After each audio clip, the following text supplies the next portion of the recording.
Welcome guys हमारे YouTube channel top coaching में। आई hope आप सब अच्छे से पढ़ाई कर रहे होंगे। कोई प्रॉब्लम या कोई दिक्कत आ रही हो किसी कंसेप्ट को लेके, किसी टॉपिक को लेके, तो आप प्लीज़ कमेंट के जरिए बता सकते हैं हमें।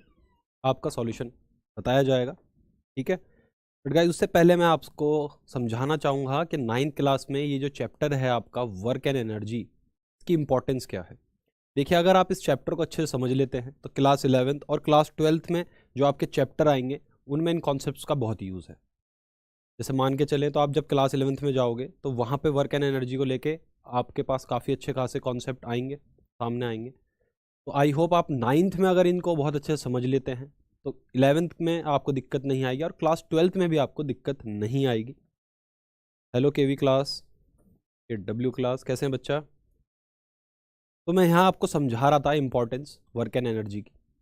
तो आपको बहुत ध्यान से इस चैप्टर को समझना है। देखिए, अगर आपको बाकी सब नंबर्स की बात करें तो नंबर्स से भी ये चैप्टर काफ़ी इंपॉर्टेंट है। क्वेश्चन आपके एग्जाम में ज़रूर पूछे जाएंगे वर्क एंड एनर्जी से। बट इस बात को भी समझ लीजिए कि इसकी इंपॉर्टेंस आगे तक है। क्लास 11th और क्लास 12th में भी इन कॉन्सेप्ट को यूज़ किया जाएगा, तो आपको बहुत अच्छे से समझना है। सौरभ महाजन, व्हाट अबाउट 10? बच्चा 10th क्लास का लेक्चर नहीं है, ये 9th का है। 10th क्लास के बच्चों के लिए हम सीरीज़ निकाल चुके हैं, शक्तिमान बैच निकाल चुके हैं। उस बैच में आप आइए। आपको आने के लिए बस और बस सब्सक्राइब करके रखना है ताकि आपको ये पता लगता रहे कि कब क्लास होने वाली है। वरना आप ऑलरेडी जो क्लास हो चुकी है लाइव वो हमारे प्लेलिस्ट में जाके देख सकते हैं। वहाँ पे आपको पता लग जाएगा कि पढ़ाई कितनी सीरियसनेस से इस प्लेटफॉर्म पे कराई जा रही है, बच्चों को प्रिपरेशन कराई जा रही है। चलिए, तो ये सब बता दिया मैंने, आपको समझा दिया। अगर जितने बच्चे नए हैं वो आज आ रहे हैं तो वो एंड तक एक बार बने रहें, उनको पक्का कॉन्फिडेंस हो जाएगा कि यहाँ पे जो कंटेंट है वो काफ़ी अच्छा है, पढ़ाई जो है वो भी काफ़ी अच्छी है और आपको समझाया भी हर चीज़ बहुत आसानी से जाएगा, आपको मज़ा आने लग जाएगा पढ़ाई में। चलिए, तो ये तो मैंने आपको बता दिया। अब बात करते हैं आज के टॉपिक की। तो आज के टॉपिक में हमें जो समझना है वो समझना है व्हाट इज़ वर्क। कि वर्क का यार क्या कॉन्सेप्ट है। बहुत हमने सुना वर्क वर्क वर्क करो, वर्क करो। आपके पेरेंट्स कहते हैं यार काम करो काम करो, वर्क करो। बट हमारे फिजिक्स में वर्क क्या है? क्या वही वर्क है जो हम नॉर्मली समझते हैं? इस बात को हम बहुत अच्छे से समझ लेंगे। फिर वर्क डन अगेंस्ट ग्रेविटी, फिर हम बात करेंगे वर्क डन अगेंस्ट ग्रेविटी की। ग्रेविटी के अगेंस्ट वर्क डन हो रहा होता है तो क्या कंडीशंस होती है, क्या फॉर्मूला आपको यूज करना है। फिर हम बात करेंगे work done by force acting obliquely. Obliquely का मतलब कुछ एंगल बनाते हुए। ये तीनों टॉपिक्स आज आपको बहुत अच्छे से समझ में आ जाएंगे। आपको वर्क का कॉन्सेप्ट बहुत अच्छे से आज समझ में आ जाएगा। बट उसके लिए आपको थोड़ा सा पेशेंस रखना होगा, सुनना होगा। अगर आपको किसी पॉइंट पर कोई प्रॉब्लम आ रही है तो आप कमेंट के जरिए बता सकते हैं, ठीक है। चलिए, तो यहाँ पे हम पहले समझ लेते हैं व्हाट इज वर्क। आप सभी को आपके पेरेंट्स बोलते होंगे भाई काम कर लो काम कर लो। आप काम का मतलब कुछ इस तरह से निकालते हो उस वक्त कि सर होमवर्क कर लिया हमने तो बैठ के, और बाकी हमने बैठ के कई अच्छी वीडियोस देख ली पढ़ाई की, तो ये वर्क हो गया। बिल्कुल सही है, अगर आपको देखा जाए तो आप इसको वर्क कह सकते हो। बट इन फिजिक्स हम वर्क को कुछ और तरीके से देखते हैं। यहाँ पे नज़रिया वर्क को थोड़ा अलग तरीके से दिया जाता है समझने के लिए। तो वही एक बार हमें समझना है कि व्हाट इज़ वर्क। आप देख सकते हैं यहाँ पे क्या लिखा हुआ है। Whenever a force makes a body move, then work is said to be done. For doing work, energy is required. देखिए बच्चा, वर्क और एनर्जी का कॉन्सेप्ट आपस में बहुत अच्छे से जुड़ा हुआ है। वर्क और एनर्जी एक दूसरे से बहुत जुड़ी हुई है। कैसे? अब आपको यहाँ पे फिलहाल मैं इतना ही बताऊंगा एनर्जी के बारे में जिससे आपको वर्क का कॉन्सेप्ट समझ में आ जाए। बाकी एनर्जी की बात हम करेंगे वर्क के कॉन्सेप्ट खत्म होने के बाद। चलिए, तो यहाँ पे हम बहुत अच्छे से देख लेते हैं। मान के चलते हैं कि कोई आपका फ्लोर है, ठीक है। एक बहुत सिंपल एग्जांपल लेके चलते हैं, इससे आपको समझ में आ जाएगा। और इस फ्लोर पे एक बहुत भारी सा बॉक्स रखा हुआ है, ठीक है। और हमारे एक भैया जी, कौन से भैया जी? बउआ भाई साहब। बउआ भाई साहब इसको पुश कर रहे हैं और पुश करते करते इन्होंने इस बॉक्स में कुछ डिस्प्लेसमेंट ला दिया। डिस्प्लेसमेंट तो आप सभी को पता है, या फिर आप इसको डिस्टेंस भी कह दो। वर्क में यहाँ पे डिस्टेंस डिस्प्लेसमेंट बोलो, कोई फर्क नहीं पड़ता। क्यों? आगे भी उस बात को मैं आपको समझा दूंगा। मान के चलो यहाँ पे कुछ फोर्स लगा, और फोर्स लगने के वजह से इस बॉक्स ने कुछ डिस्प्लेसमेंट कर लिया। तब जाके आपकी फिजिक्स, आपकी साइंस कहेगी कि हाँ भाई, इस बउआ भैया जी ने वर्क करा। क्या करा? वर्क करा। बट अगर ये कहीं बैठा है किसी टेबल पे बैठा है और किसी टेबल पे बैठ के पढ़ाई कर रहा है, बट क्या आप इस कंडीशन में कह सकते हो कि इसने कुछ वर्क करा? नहीं, क्योंकि यहाँ पे ये सिर्फ एक बुक को देख रहा है। अगर इस बुक में ये अपने हाथों से डिस्प्लेसमेंट ला देते हैं, डिस्टेंस ला देते हैं, तो हम कह देंगे इन्होंने वर्क करा। आई बात समझ में? So this is the condition of no work in physics and this is the pure condition of work in the physics. कभी भी वर्क तब कहलाया जाएगा जब किसी फोर्स के वजह से कुछ आपका डिस्टेंस वो ऑब्जेक्ट कर ले, लेकिन इस वर्क को करने के लिए आपके पास एनर्जी होनी चाहिए। अगर आपके पास एनर्जी नहीं है तो आप वर्क नहीं कर सकते। अगर बउआ भाई को हॉस्पिटलाइज कर दिया जाए, बिल्कुल इनका ग्लूकोज निकाल दिया जाए, इनका खून निकाल दिया जाए, मतलब इनकी एनर्जी लो कर दी जाए, तो क्या ये वर्क कर पाएंगे? क्या ये इस 50 kg के बॉक्स को हिला पाएंगे? तो जवाब है नहीं। भैया वर्क के लिए एनर्जी जरूरी है। आई होप आप इस बात को समझ रहे हैं। अच्छा लोगों, अगर कोई कंफ्यूजन, कोई डाउट आए माइंड में तो आप कमेंट के जरिए पूछ सकते हैं, ठीक है?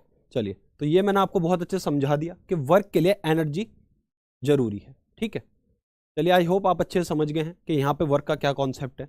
अब हम आ जाते हैं वापस पीछे। तो for doing work energy is required. In physics work is done when a force produces motion. बिल्कुल सही। हम फिजिक्स में तभी कहते हैं कि आपका वर्क हुआ जब आपके ऑब्जेक्ट ने मोशन पाया। बिना मोशन का अगर उस ऑब्जेक्ट ने नहीं करा, चाहे भले ही आप फोर्स लगा रहे हैं, तो आपका वर्क नहीं होगा। कैसे, वो हम आगे भी देख लेंगे। अभी फिलहाल आई होप आप वर्क का कॉन्सेप्ट समझ गए। चलिए अब आगे बढ़ते हैं। अब बात करते हैं work done by force on a body depends on 2 factor. कि वर्क डन आपका सिर्फ और सिर्फ 2 ही फैक्टर पे डिपेंड करता है। एक फोर्स के मैग्नीट्यूड पे कि कितनी मात्रा का, कितने अमाउंट का फोर्स आपने लगाया है, या फिर डिस्टेंस के आपकी उस ऑब्जेक्ट ने कितना डिस्टेंस कवर किया है। देखिए कैसे, मान के चले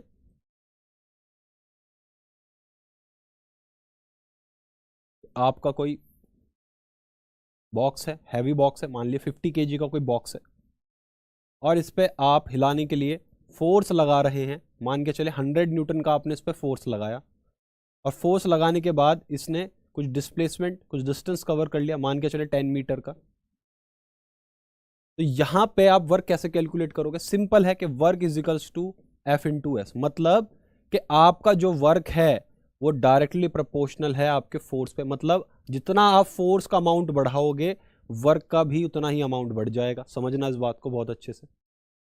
जितना ज़्यादा आप फोर्स लगाओगे, वर्क का अमाउंट बढ़ जाएगा। या फिर आप किसी एक कांस्टेंट फोर्स ले लीजिए। कांस्टेंट फोर्स मतलब, इसका भी कॉन्सेप्ट आपको समझ में आना चाहिए कि वर्क में आपका कांस्टेंट फोर्स का क्या कॉन्सेप्ट है। मान के चले कि आप एक कंडीशन ले रहे हैं।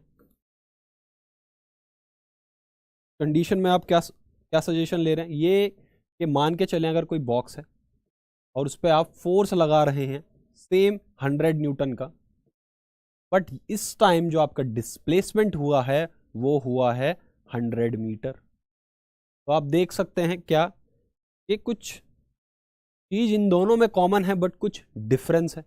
कॉमन क्या है इन दोनों में? कि इन दोनों केसेस में आपका जो फोर्स है वो सेम है, यानी कांस्टेंट है। आपने सेम ही बॉक्स पे सेम अमाउंट का फोर्स लगाया, बट इस बार आपने जो उसको डिस्प्लेसमेंट करवाया वो दूर तक करवाया। मान के चलें, अगर आप इसको प्रैक्टिकल लाइफ में उतारें तो ऐसे कुछ मान के चलें कि आपके 2 फ्रेंड हैं, ठीक है? कोई सा भी एक फ्रेंड है ए, और एक फ्रेंड आप ले लीजिए बी। क्या? बी। अब ए और बी ने दोनों ने सेम अमाउंट का फोर्स लगाया, और आपका ये मान के चलें कि आपका जो बॉक्स है ये भी 50 kg का है, सेम हैवी है। ये भी 50 kg का, ये भी 50 kg का, दोनों ने 100 न्यूटन का फोर्स लगाया सर, ठीक है? उसके बाद यहां पे आप देख सकते हैं कि इसने बस 10 मीटर तक इसको डिस्प्लेस करा, ए ने, और बी ने इसको 100 मीटर तक ले गया। तो अगर आप देखोगे कि यार बी का तो हालत बुरी हो गई, जब उसने 100 मीटर तक इस बॉक्स को धकेला उसकी हालत बहुत बुरी हो गई, उसके तो पसीने छूट गए। जबकि ए के साथ ऐसा कुछ नहीं देखने को मिला। क्यों? क्योंकि उसकी एनर्जी इतनी खर्च नहीं हुई। ज़्यादा एनर्जी किसकी खर्च हुई? इसकी। तो ज़्यादा भी वर्क किसने किया? इसने। इसको आप ऐसे भी समझ सकते हैं। आई होप आपको चीज़ समझ में आ गई होगी। तो यहाँ पे हम कह सकते हैं कि आपका जो वर्क है वो डायरेक्टली प्रोपोर्शनल है डिस्टेंस के। जितना ज़्यादा डिस्टेंस या डिस्प्लेसमेंट उतना ज़्यादा वर्क। जैसे कि आप इधर कैलकुलेट करो, आप WA निकालो तो आपको मिलेगा 100 न्यूटन प्लस 10 मीटर, यानी 1000 के आसपास आपका वर्क हुआ। इसकी एसआई यूनिट भी मैं आपको समझा देता हूं। अगर आप यहाँ देखो, ये फोर्स है और ये डिस्टेंस या डिस्प्लेसमेंट है, तो फोर्स की न्यूटन और इसकी मीटर, तो आप यहाँ क्या लिख सकते हो, न्यूटन मीटर, या फिर आप जूल भी लिख सकते हो, जो कि एनर्जी की भी एसआई यूनिट होती है। आगे आप ये भी पढ़ोगे, तो आप अच्छे से अभी समझ लीजिए इन चीज़ों को, तो बहुत बेहतर होगा। ये तो हमने डब्ल्यू ए का निकाला, अब आप यहाँ डब्ल्यू बी का भी निकाल सकते हैं। देखिए निकालिए। अब अगर यहाँ पे आप 100 लिखते हैं और डिस्प्लेसमेंट कितना है, ये भी 100 है, तो यहाँ पे आपको कितना मिला, यहाँ पे आपको मिला 10,000 जूल। तो आप समझ सकते हैं कि वर्क डन जो है आपका डिस्प्लेसमेंट या डिस्टेंस जो कवर्ड हुआ है उस पर भी डिपेंड करता है। आई होप गाइज आपको ये चीज़ समझ में आ गई होगी, अच्छे से आपको वर्क का कॉन्सेप्ट समझ में आ गया होगा। ऐसा यूनिट यहाँ नीचे लिखिए, द ऐसा unit of work is joule, newton metre. और एक बात का भी बहुत अच्छे से ध्यान दीजिए, क्या सर, कि वर्क आपका स्केलर क्वांटिटी है। कैसी क्वांटिटी है, स्केलर क्वांटिटी है। क्यों सर, जैसा कि आप यहां देख सकते हैं, चलिए मैं यहां पे आपको समझा देता हूं। यहां पे आप देख सकते हैं कि आप फोर्स की डायरेक्शन बना रहे हैं, ठीक है सर, बना रहे हैं, ये देख रहे हैं, और आप यहां पे क्या करते हो, यहां पे आप डिस्टेंस भी देखते हो कि डिस्टेंस की भी एक डायरेक्शन है, बट वर्क की कोई डायरेक्शन नहीं है। इस बात को ध्यान रखना, इसीलिए हम लिख देते हैं वर्क हैज नो डायरेक्शन। आप किसी भी डायरेक्शन में काम करें, फोर्स लगाएं, वर्क का उसका कोई लेना देना नहीं है। समझे इस बात को, work has no direction, that's why it is called as a scalar quantity. ठीक है, इसको स्केलर क्वांटिटी की कैटेगरी में रखा गया। आई होप आप अच्छे से समझ रहे हैं इस बात को। चलिए, तो ये तो हमने समझ लिया वर्क का यहाँ पे कॉन्सेप्ट। अब आगे बढ़ते हैं, अब कुछ क्वेश्चन कर लेते हैं। आई होप अब आप रेडी हैं कि आप वर्क से रिलेटेड क्वेश्चंस को डन कर सकें। आइए, how much work is done by a force of 10 Newton. देखिए यहाँ पे क्या लिखा है, यहाँ पे लिखा है कि कितना वर्क डन करा जाएगा, कितना वर्क कर दिया जाएगा अगर 10 न्यूटन का फोर्स लगाएं इन मूविंग एन ऑब्जेक्ट, किसी ऑब्जेक्ट को मूव कराने में, through a distance of 1 metre, 1 metre की दूरी तक। मतलब कि अगर आप मान के चलें कोई बॉक्स है, ठीक है, इसी बॉक्स को आप मान के ऑब्जेक्ट आप जो चाहो सजेस्ट कर सकते हो, बस ये फॉर एन एग्जाम्पल है। यहाँ पे आप फोर्स लगा रहे हो 10 न्यूटन का, और इस 10 न्यूटन के फोर्स लगाने के बाद आपने इस बॉक्स को 1 मीटर तक डिस्प्लेस कर दिया। ठीक है, तो क्या, किस डायरेक्शन में डिस्प्लेस कर दिया, जिस डायरेक्शन में आपको फोर्स लग रहा है। देखिए यहाँ पे क्वेश्चन में आपको डायरेक्शन भी दे रखी है, मतलब आपको ऐसे अगर आप सजेस्ट कर रहे हो, बना रहे हो डायग्राम, तो यहाँ पे एस भी दिखा दीजिए। ये एस क्या है, ये आपका डिस्प्लेसमेंट है, या फिर आप इसको डिस्टेंस भी कह सकते हो। इस एस का अगर आप डिस्टेंस लेते हो तो आपको डायरेक्शन का कोई मतलब नहीं है, लेकिन बेहतर होगा कि आप यहां डिस्प्लेसमेंट के कॉन्सेप्ट का यूज करें। डिस्प्लेसमेंट के कॉन्सेप्ट को क्यों मैं यहाँ पे बोल रहा हूं कि यूज करें, आगे आपको समझ में आ जाएगा। आगे कुछ केसेस ऐसे देखने को मिलेंगे जहां पे डिस्प्लेसमेंट के कॉन्सेप्ट से ही आप वर्क को और अच्छे से समझ सकते हो। चलिए, तो यहाँ पे आप लिखने को तो कुछ भी लिख सकते हैं, लेकिन कुछ केसेस में डिस्प्लेसमेंट ही मान के आप वर्क को कैलकुलेट कर सकते हैं। चलिए, ये क्या है भाई, ये है डायरेक्शन ऑफ मोशन, जिस डायरेक्शन में आप अपनी ऑब्जेक्ट को मूव करा रहे हो, डायरेक्शन ऑफ मोशन। तो आया समझ में कि आप फोर्स जो लगा, जो वर्क, सॉरी, जो डिस्प्लेसमेंट करा रहे हो वो फोर्स की डायरेक्शन में ही करा रहे हो। देखो फोर्स इधर लग रहा है तो ऑब्जेक्ट भी आपकी इसी डायरेक्शन में मूव कर रही है, ये यहाँ पे गिवन है। ठीक है, तो एक एक चीज बहुत अच्छे से सुन लीजिएगा और समझ लीजिएगा। तो यहाँ पे आपको वर्क डन निकालना है, तो सिंपल आप F इंटू एस करोगे। वर्क डन है 10 और आपका एस है 1 मीटर, तो आपका आंसर आ गया 10 जूल। आया समझ में? ठीक है, आई होप अब आप समझ रहे हैं कि वर्क के क्वेश्चन कैसे आपके सामने आ सकते हैं और कैसे आपको उनका जवाब देना है। चलिए, अब इस चीज को देख लीजिए, क्या कुछ केसेस में आप फोर्स लगा रहे हो, दबा के फोर्स लगा रहे हो, लेकिन आपकी जो ऑब्जेक्ट है जिस पे आप फोर्स लगा रहे हो वो हिलने का नाम नहीं ले रही। तो ऐसे केसेस में भी आप कह सकते हो there is no work done. जैसे कि आप देख सकते हो कि हमारे बउआ भैया हैं, और बउआ भैया पूरी जान लगा रहे हैं, झोंक दे रहे हैं इस दीवार को हिलाने में, लेकिन दीवार हिलाने के जगह ये खुद ही हिल गए, ये सोच के कि यार दीवार क्यों नहीं हिल रही। समझ रहे हैं मेरी बात आप?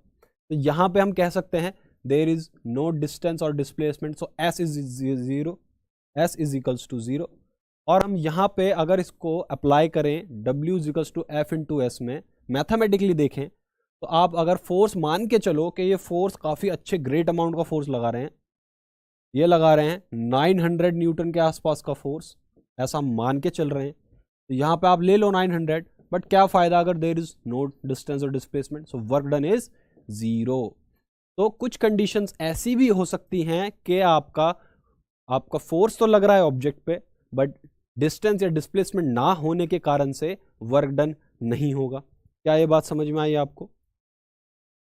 चलेगा, अगर आई तो अच्छी बात है। और बच्चा अगर आपको यहाँ पे अच्छा लग रहा है, यहाँ पे आपके जो कंटेंट आप देख रहे हो क्वालिटी उसमें आपको दिख रही है, तो प्लीज़ सब्सक्राइब कर दीजिएगा, लाइक कर दीजिएगा इस वीडियो को, ताकि हमें भी अच्छा लगे कि यार हमारा पढ़ाया हुआ लोगों को समझ में आ रहा है। और शेयर कर दीजिए लिंक, ताकि आपके फ्रेंड लोग भी ये देख सकें कि यार पढ़ाई इंटरेस्टिंग भी हो सकती है और ईजी भी हो सकती है।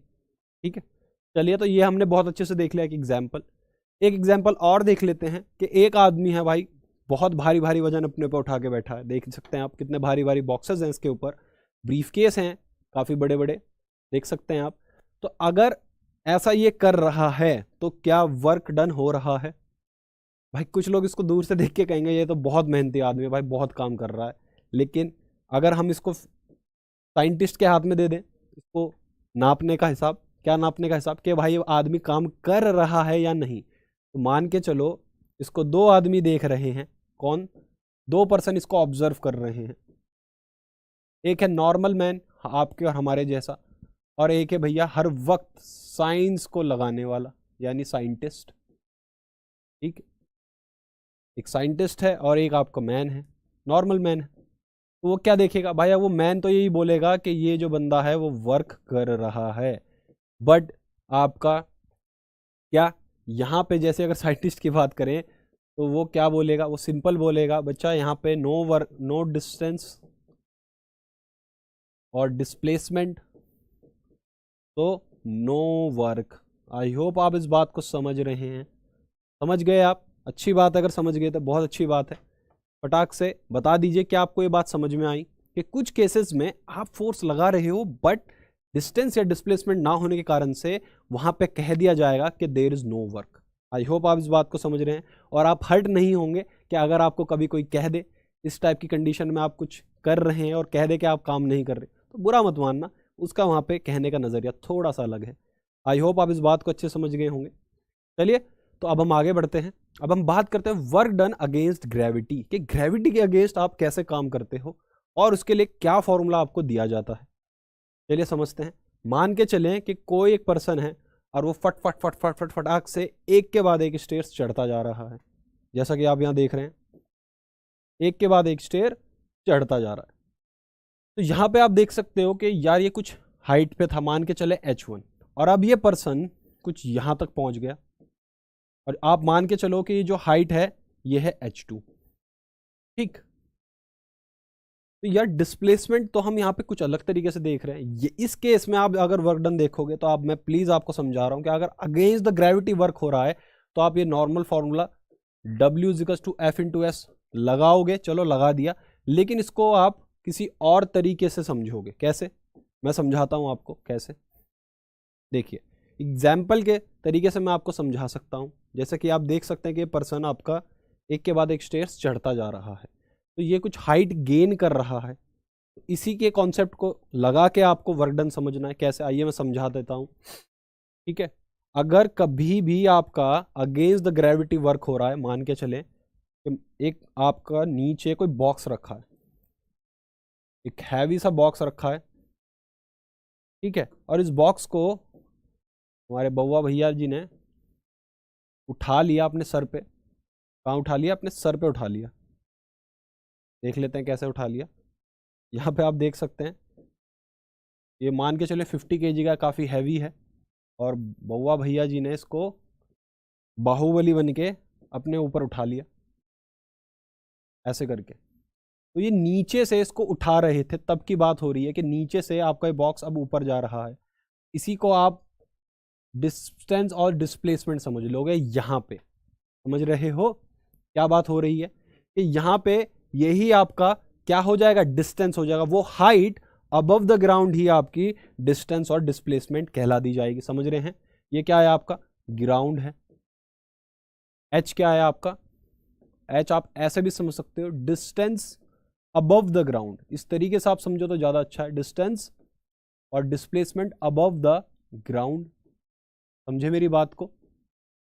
और आप कुछ फोर्स लगा के ही इसे उठा रहे होंगे, ये बात तो जायज है, बिल्कुल सिंपल है कि बिना फोर्स के आप इसको नहीं उठा के अपने ऊपर लगा सकते ऐसे सर पे, तो आपको फोर्स तो लगा रहे होंगे, ठीक है। तो यहाँ पे जो आप फोर्स लगा रहे हो, आप देख सकते हो कि आप फोर्स लगा के इसको उठा रहे हो ऐसे करके। तो फोर्स, बच्चा लोग ध्यान रखना इस बात को, मान के चलो ये हमारी ऑब्जेक्ट है, बहुत अच्छे से देखना कि इस पे आपको मैंने पिछले चैप्टर में समझाया था कि इसको एक फोर्स नीचे toward the centre of gravity खींचता है।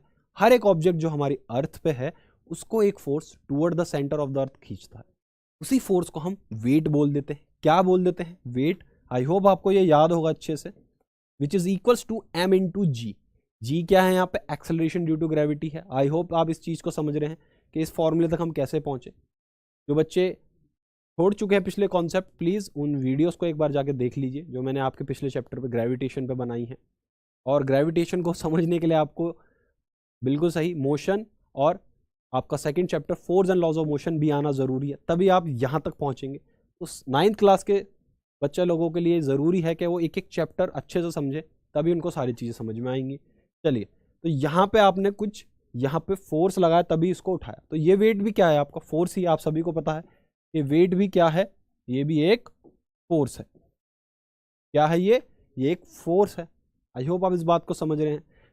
तो अगर आप इसको उठाने में इस m इंटू जी बराबर फोर्स लगा दोगे तो ये जो ऑब्जेक्ट ऊपर उठ जाएगी। समझे मेरी बात? कि अगर आपको इस ऑब्जेक्ट को उठाना है तो सेम अमाउंट का फोर्स आपको ऑपोजिट डायरेक्शन में लगाना होगा, which is equals to this weight of the object, तभी आप उसको उठा पाओगे। तो यहां पे सिंपल सी बात है कि आपका जो फोर्स लग रहा है विच इज वो है आपका equals to weight of body, equals to weight of body but in opposite direction, in opposite direction. उस वेट के ऑपोजिट डायरेक्शन में लगाओगे तभी होगा वो। तो यहां पे आप देख सकते हो कि फोर्स और एच आपको मिल रहे हैं। तो अगर आप सिंपल देखो, फॉर्मूला लगाओ यार, वही वाला। कौन से वाला सर? जो मैंने अभी आपको पीछे बताया, उसी फॉर्मूले को आप लगाइए। देखिए, W is equals to F into S आप लगाइए। यहाँ पे F आपका क्या है? वेट है। वेट को हम क्या लेते हैं? M इंटू जी ले लेते हैं। और डिस्प्लेसमेंट यहाँ क्या है? H है। तो आपका जो फॉर्मूला आ जाता है इस कॉन्सेप्ट में, वो आ जाता है M into G into H, यानी मास उस ऑब्जेक्ट का, कितना एक्सेलरेशन ड्यू टू ग्रेविटी है वो, और कितनी हाइट तक वो ऑब्जेक्ट आपकी ऊपर ग्राउंड से है।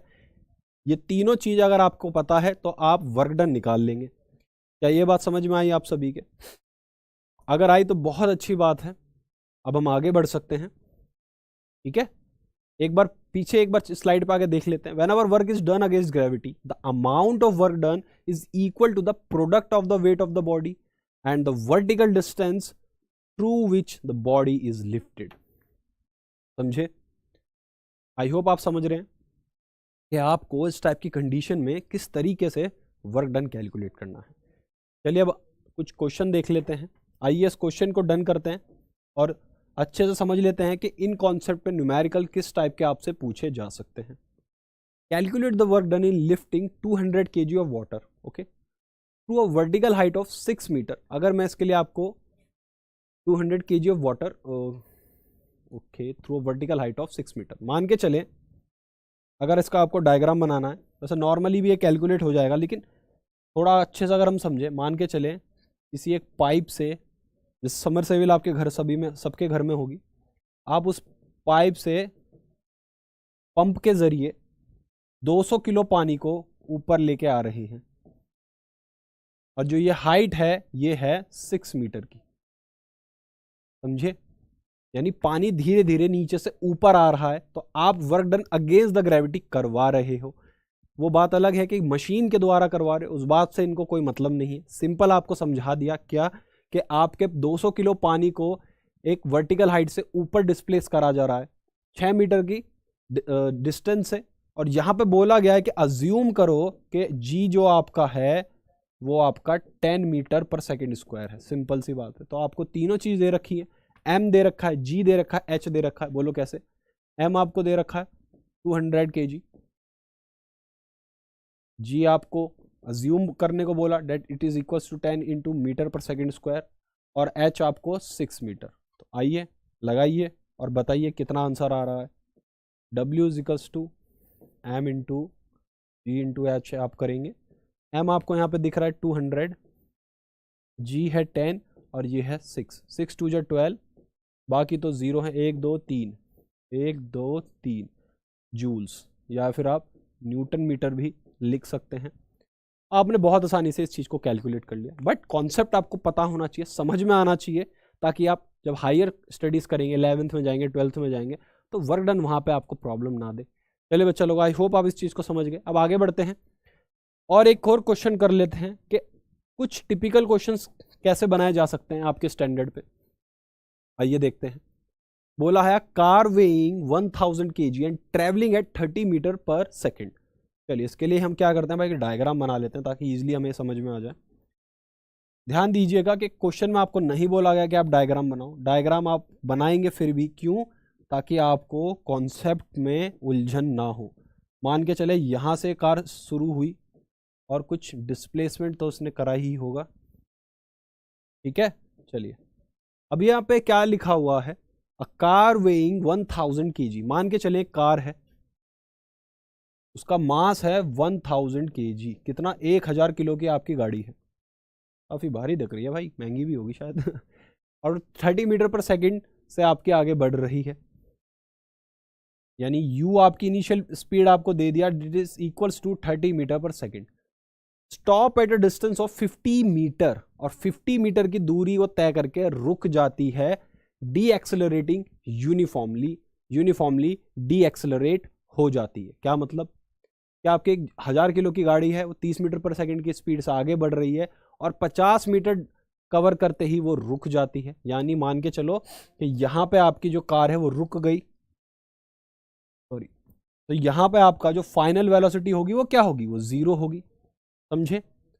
आपको मैंने बताया था पिछले चैप्टर्स में, force and laws of motion में भी समझाया था।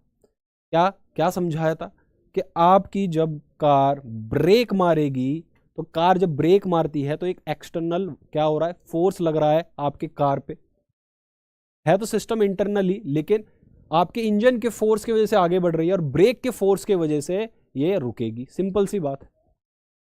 डी एक्सेलरेटिंग बोला तो आपको पता है कि एक्सेलरेशन कुछ इस डायरेक्शन में लगेगा, और ध्यान देना आगे आप देख भी लोगे, मैथमेटिकली भी देख लोगे।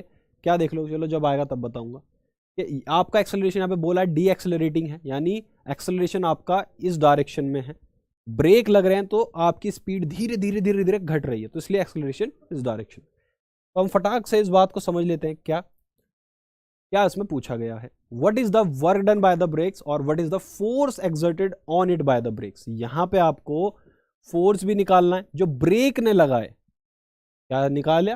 क्या निकालना है? ये निकालना है कि ब्रेक की वजह से कितना फोर्स लग रहा है। समझे? इंजन की वजह से नहीं पूछा, ध्यान रखना इस बात को। तो गाइस ध्यान रखना, फोर्स की डायरेक्शन भी आपकी एक्सेलरेशन के डायरेक्शन में ही आएगी, ये ठीक है। समझ जाओ इस बात को अच्छे से। अब पूछ रहा है what is the force exerted on it by the brakes. भाई हमने तो सिंपली ये पढ़ा है that F is equals to mass into acceleration. Acceleration हमें दे नहीं रखा, मास हमें दे रखा है, तो अगर हम एक्सेलरेशन निकालें तो हमें बड़े आराम से ये पता लग जाएगा व्हाट इज फोर्स, पता लग जाएगा ना। ठीक है, आपको 3 इक्वेशन ऑफ मोशन पता है, और कंडीशन में यहाँ आप देख सकते हो straight line motion, yes sir, और आपका यहाँ पे गिवन भी है कि यूनिफॉर्मली डी एक्सेलरेशन हो रहा है। ये 2 ही कंडीशन हमें चाहिए होती है ताकि हम इक्वेशन ऑफ मोशन को अप्लाई कर सकें। आइए अप्लाई करते हैं। तो मेरे हिसाब से V square is equals to U square plus 2as वाली इक्वेशन सही रहेगी, क्योंकि आपको यहाँ टाइम का कॉन्सेप्ट नहीं दे रखा। v और u है आपके पास, डी एक्सेलरेशन पूछा है, और s भी आपको गिवन है विच इज 50 मीटर। यहाँ पे हम लिख लेते हैं that s is equals to 50 metre. ठीक है, चलिए तो v आपका 0 है, u आपको पता लग गया भाई, u तो 30 दे रखा है, तो स्क्वायर है 30 इंटू 30, प्लस 2 इंटू ए आपको निकालना है और एस आपका 50 है। इस पार्ट को आप इधर भेजेंगे तो माइनस के 30 इंटू 30, इधर आपका क्या रह जाएगा 100 इंटू एक्सेलरेशन, और एक्सेलरेशन आपका नेगेटिव आ रहा है यानी डी एक्सेलरेशन। तो आप देख सकते हैं 100 इसके नीचे चला जाएगा, इससे ये कैंसिल, इससे ये कैंसिल, 3 3 जा 9, सो ए इज इक्वल्स टू माइनस के 9 मीटर पर सेकेंड स्क्वायर। इस माइनस का मतलब ये है कि आपका जो एक्सेलरेशन है वो मोशन की डायरेक्शन के ऑपोजिट डायरेक्शन में लग रहा है, इसलिए हम इस बात को कह सकते हैं। हेलो अर्शित, गुड मॉर्निंग बच्चा।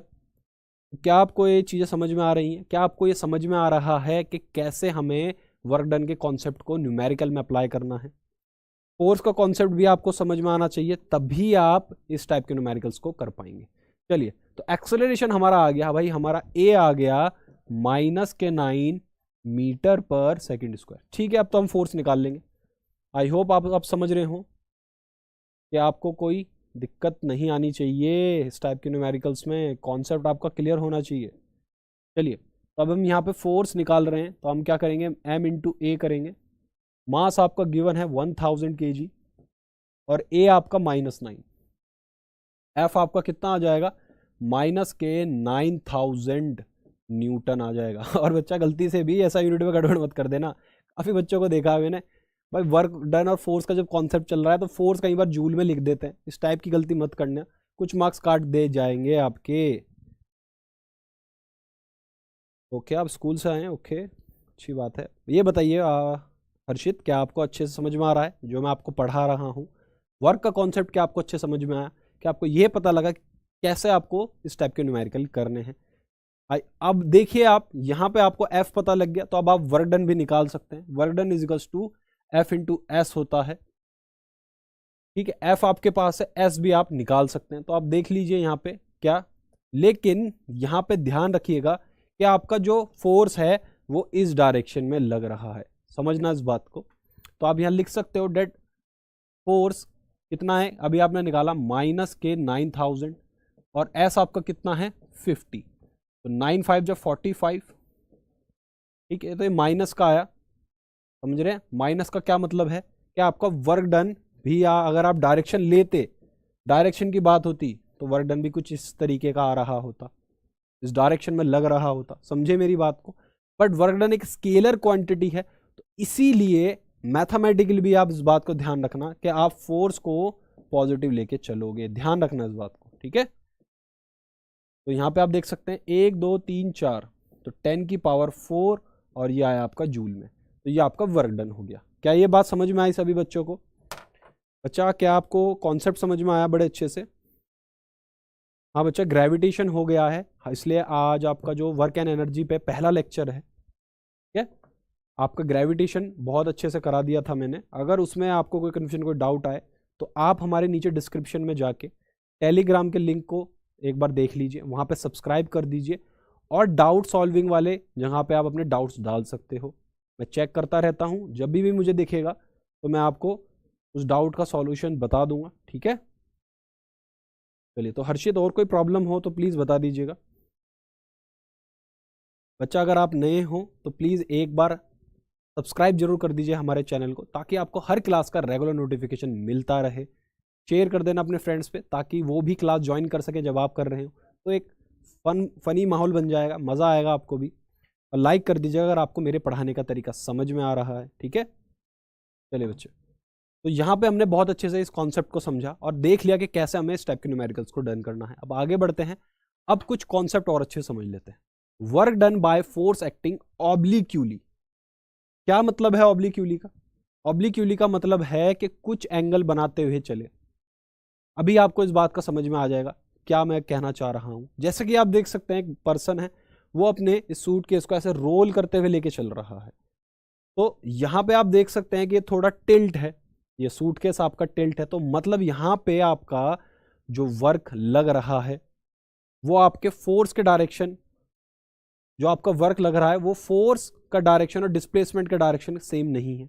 मतलब क्या सर? आप यहाँ पे बहुत अच्छे से देख सकते हैं, क्या देख सकते हैं कि अगर आप इसको फ्लोर माने ऐसे करके, और यहाँ पे आप देख सकते हैं क्या कि ये जो आपका फोर्स लग रहा है वो कुछ ऐसे लग रहा है, कुछ एंगल बनाता हुआ लग रहा है, दिख रहा है आप सभी को? आपको दिख रहा है कि इस फ्लोर के साथ ये कुछ एंगल बना रहा है और फोर्स आपका इसके हैंड के डायरेक्शन में ही लगेगा। अगर आपको समझ में आ रही हो ये बात, तो फोर्स है इस डायरेक्शन में लेकिन मूवमेंट है इस डायरेक्शन में। तो यानी फोर्स, अभी तक हमने क्या पढ़ा कि फोर्स की डायरेक्शन में ही हम अपना डिस्प्लेसमेंट कर रहे थे, सबसे इजी मेथड था, इसलिए आपको सबसे पहले ये पढ़ा दिया जाता है। समझे मेरी बात? अब आपको कॉन्सेप्ट समझा जा रहा है कि यही जो फोर्स है अब वो कुछ एंगल बना रहा है, यानी अब आपका फोर्स कुछ ऐसे लग रहा है और कुछ एंगल बन रहा है आपके डायरेक्शन ऑफ मोशन में और फोर्स में। समझ रहे हैं क्या आप मेरी इस बात को? बच्चा हर्षित एक बार बता देना कि आपको एक चीज समझ में आ रही है। तो हम यहाँ समझ लेते हैं कि in many cases the movement of the body is at the angle to the direction of applied force. In such cases, to calculate the work done, because the object moved on applying force, we use different formula. Because the direction of work done is not exactly in the direction of force applied. वही बात मैं आपको समझा रहा था कि आप यहाँ देख सकते हैं कि डायरेक्शन ऑफ मोशन और फोर्स जो अप्लाई हो रहा है उस ऑब्जेक्ट पे, दोनों के डायरेक्शन में कुछ एंगल बन रहा है। आई होप आप इस बात को समझ में आपको ये बात समझ में आ गई होगी। चलिए, तो इसको हम बहुत अच्छे से समझ लेते हैं। ठीक है, कैसे? देखिए, मैं आपको एक एग्जाम्पल के तौर पे समझा सकता हूं बहुत अच्छे से। मान के चलें कोई आपकी टॉय कार है, क्या है? टॉय कार है, या फिर आप कुछ भी अज्यूम कर सकते हैं। ठीक, और इस टॉय कार को एक बच्चा ऐसे अपने हाथ से आगे खींच रहा है। हाथ से तो खींच रहा है बट ये इससे कुछ जुड़ी हुई है, इस टाइप से एक स्ट्रिंग इससे जुड़ी हुई है। ठीक है, अगर आपको दिख रहा है अच्छे से, आप देख सकते हैं कि एक स्ट्रिंग इसके साथ जुड़ी हुई है। तो यहाँ पे हम कुछ इस तरीके से डॉट डॉट बना देते हैं, पैरेलल लाइंस बना देते हैं। तो आपको समझ रहा होगा, आपको समझ में आ गया होगा कि अगर दो पैरेलल लाइंस है, ये लाइन जितना एंगल इसके साथ बनाएगी उतना ही एंगल इस नीचे वाले के साथ बनाती। समझ में आ रही है बात? और जो आपका फोर्स लग रहा है, जो बच्चा है आपका, जो भी वो पर्सन है, ठीक है, वो स्ट्रिंग को ऐसे पकड़ के आगे बढ़ रहा है। समझे आप? तो यानी जिस डायरेक्शन में ये आगे बढ़ेगा, इसको पकड़ के उसी डायरेक्शन में ये टॉय कार भी तो आगे बढ़ेगी। तो आपके टॉय कार के लिए भी जो डायरेक्शन होगी मोशन की, वो ये होगी। ऐसे यहाँ पे डिस्टेंस या आप डिस्प्लेसमेंट लो तो ज़्यादा अच्छा है। आपको 11th क्लास में इस बात समझ में आ जाएंगी, क्योंकि वेक्टर्स यहाँ पे लिए जा रहे हैं। क्या होता है वेक्टर, क्या कॉन्सेप्ट होता है वेक्टर को, क्लास 11th में आपको बहुत अच्छी बात समझा दी जाएगी। फिलहाल अगर आप इतना भी समझ लेते हैं क्या, कि आपके दो ऐसी क्वांटिटी, एक फोर्स, एक आपका फोर्स जो कि आपका दिख रहा है, आपको इस डायरेक्शन में लग रहा है, और आपका एक डिस्प्लेसमेंट, ये दोनों कैसी हैं? क्या आपने कभी सोचा ये दोनों अगर कैसी क्वांटिटी है? बच्चा, ये भी एक वेक्टर क्वांटिटी है और ये भी डिस्प्लेसमेंट भी एक वेक्टर है, इसलिए मैंने डिस्प्लेसमेंट लिया ना कि डिस्टेंस। ये दोनों क्या हैं? ये वेक्टर हैं। इन दोनों की हम क्या देख रहे हैं यहाँ पे? डायरेक्शन देख रहे हैं हम, डायरेक्शन ऑफ फोर्स भी देख रहे हैं, जो कि ये है। क्या है? डायरेक्शन ऑफ फोर्स है, फोर्स की डायरेक्शन, जिस डायरेक्शन में आप फोर्स लगा रहे हो। ये क्या है? ये डायरेक्शन ऑफ डिस्प्लेसमेंट है, किस डायरेक्शन में आप डिस्प्लेस कर रहे हो अपनी ऑब्जेक्ट को, में डिस्प्लेसमेंट ला रहे हो। आई होप आप इस बात को समझ गए होंगे अच्छे से कि यहाँ पे क्या हो रहा है। बच्चा, जितने भी बच्चे हैं वो इस बात को सुन रहे हैं, अगर आप कमेंट करके बता देंगे यस सर समझ में आया, तो मुझे समझ में आ जाएगा कि जो मैं आपको पढ़ा रहा हूँ, जिस तरीके से पढ़ा रहा हूँ, वो आपको अच्छा लग रहा है, समझ में आपको आ रहा है। ठीक है, तो यहाँ पे आप देख सकते हैं कि ये डायरेक्शन है, तो ये भी आप यहाँ पे ले सकते हो, पैरेलल है क्योंकि। तो ये S है, ये आपका F है। तो इन दोनों वेक्टर्स में, ये दोनों क्या हैं? वेक्टर्स क्वांटिटी है, तो हम इन्हें वेक्टर बोल देते हैं बच्चा। तो F कुछ ऐसे लग रहा है, S कुछ ऐसे लग रहा है। तो ऐसी कंडीशन में हमें कुछ एंगल मिलता है इन दोनों वेक्टर्स के बीच में, इसलिए आप एक नया फॉर्मूला इस कंडीशन में यूज करोगे। नॉर्मल फॉर्मूला होता है आपका W = F × S, वो आप नहीं यूज करोगे इस टाइप की कंडीशंस में, आप इसको नहीं यूज करोगे। आप कौन सा कॉन्सेप्ट यूज करोगे, कौन सा फॉर्मूला यूज करोगे? F cos θ into S. यहां पे एफ क्या है बच्चा, यहां पे एफ आपका फोर्स है, एस आपका डिस्प्लेसमेंट है, और आपका थीटा क्या है, एंगल बिटवीन देम है। इन दोनों के बीच में एंगल है, एंगल बिटवीन देम, इन दोनों के बीच में जो एंगल बन रहा है वो आपको यहाँ पे लेना है। आई होप आपको ये चीज समझ में आ गई होगी। अगर आ गई है तो हम एक टाइप का न्यूमेरिकल देख लेते हैं। आइए इस न्यूमेरिकल को डन करते हैं। क्वेश्चन में आपको क्या बोला गया है, a child pools a toy car through a distance of 10 meters on a smooth horizontal floor. The string held in child hands make an angle 60 degree with the horizontal surface.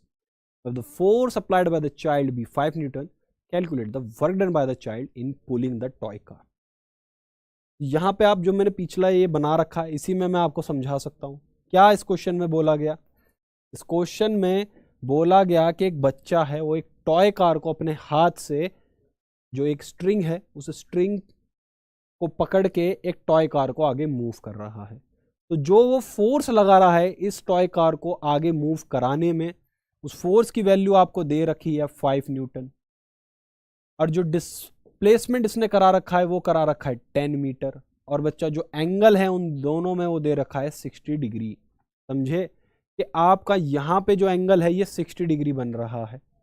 Force आपको given है 5 Newton, और एक बार मैं check कर लेता हूं कि distance कितना दे रखा है, डिस्प्लेसमेंट 10 मीटर, बिल्कुल सही। तो आपको 10 मीटर ही यहाँ पे दे रखा है। तो 10 मीटर की दूरी तक अगर हम इतना फोर्स लगा के इस टॉय कार को आगे मूव कर रहे हैं, और इस फोर्स और इस डिस्प्लेसमेंट में जो एंगल बन रहा है वो 60 डिग्री का है, तो कितना वर्क डन होगा ये कैलकुलेट करना है। समझे? आई होप आप बड़े अच्छे समझ रहे होंगे कि यहाँ पे क्या सिनेरियो बन रहा है और कैसे आप इन चीज़ों को कैलकुलेट करोगे।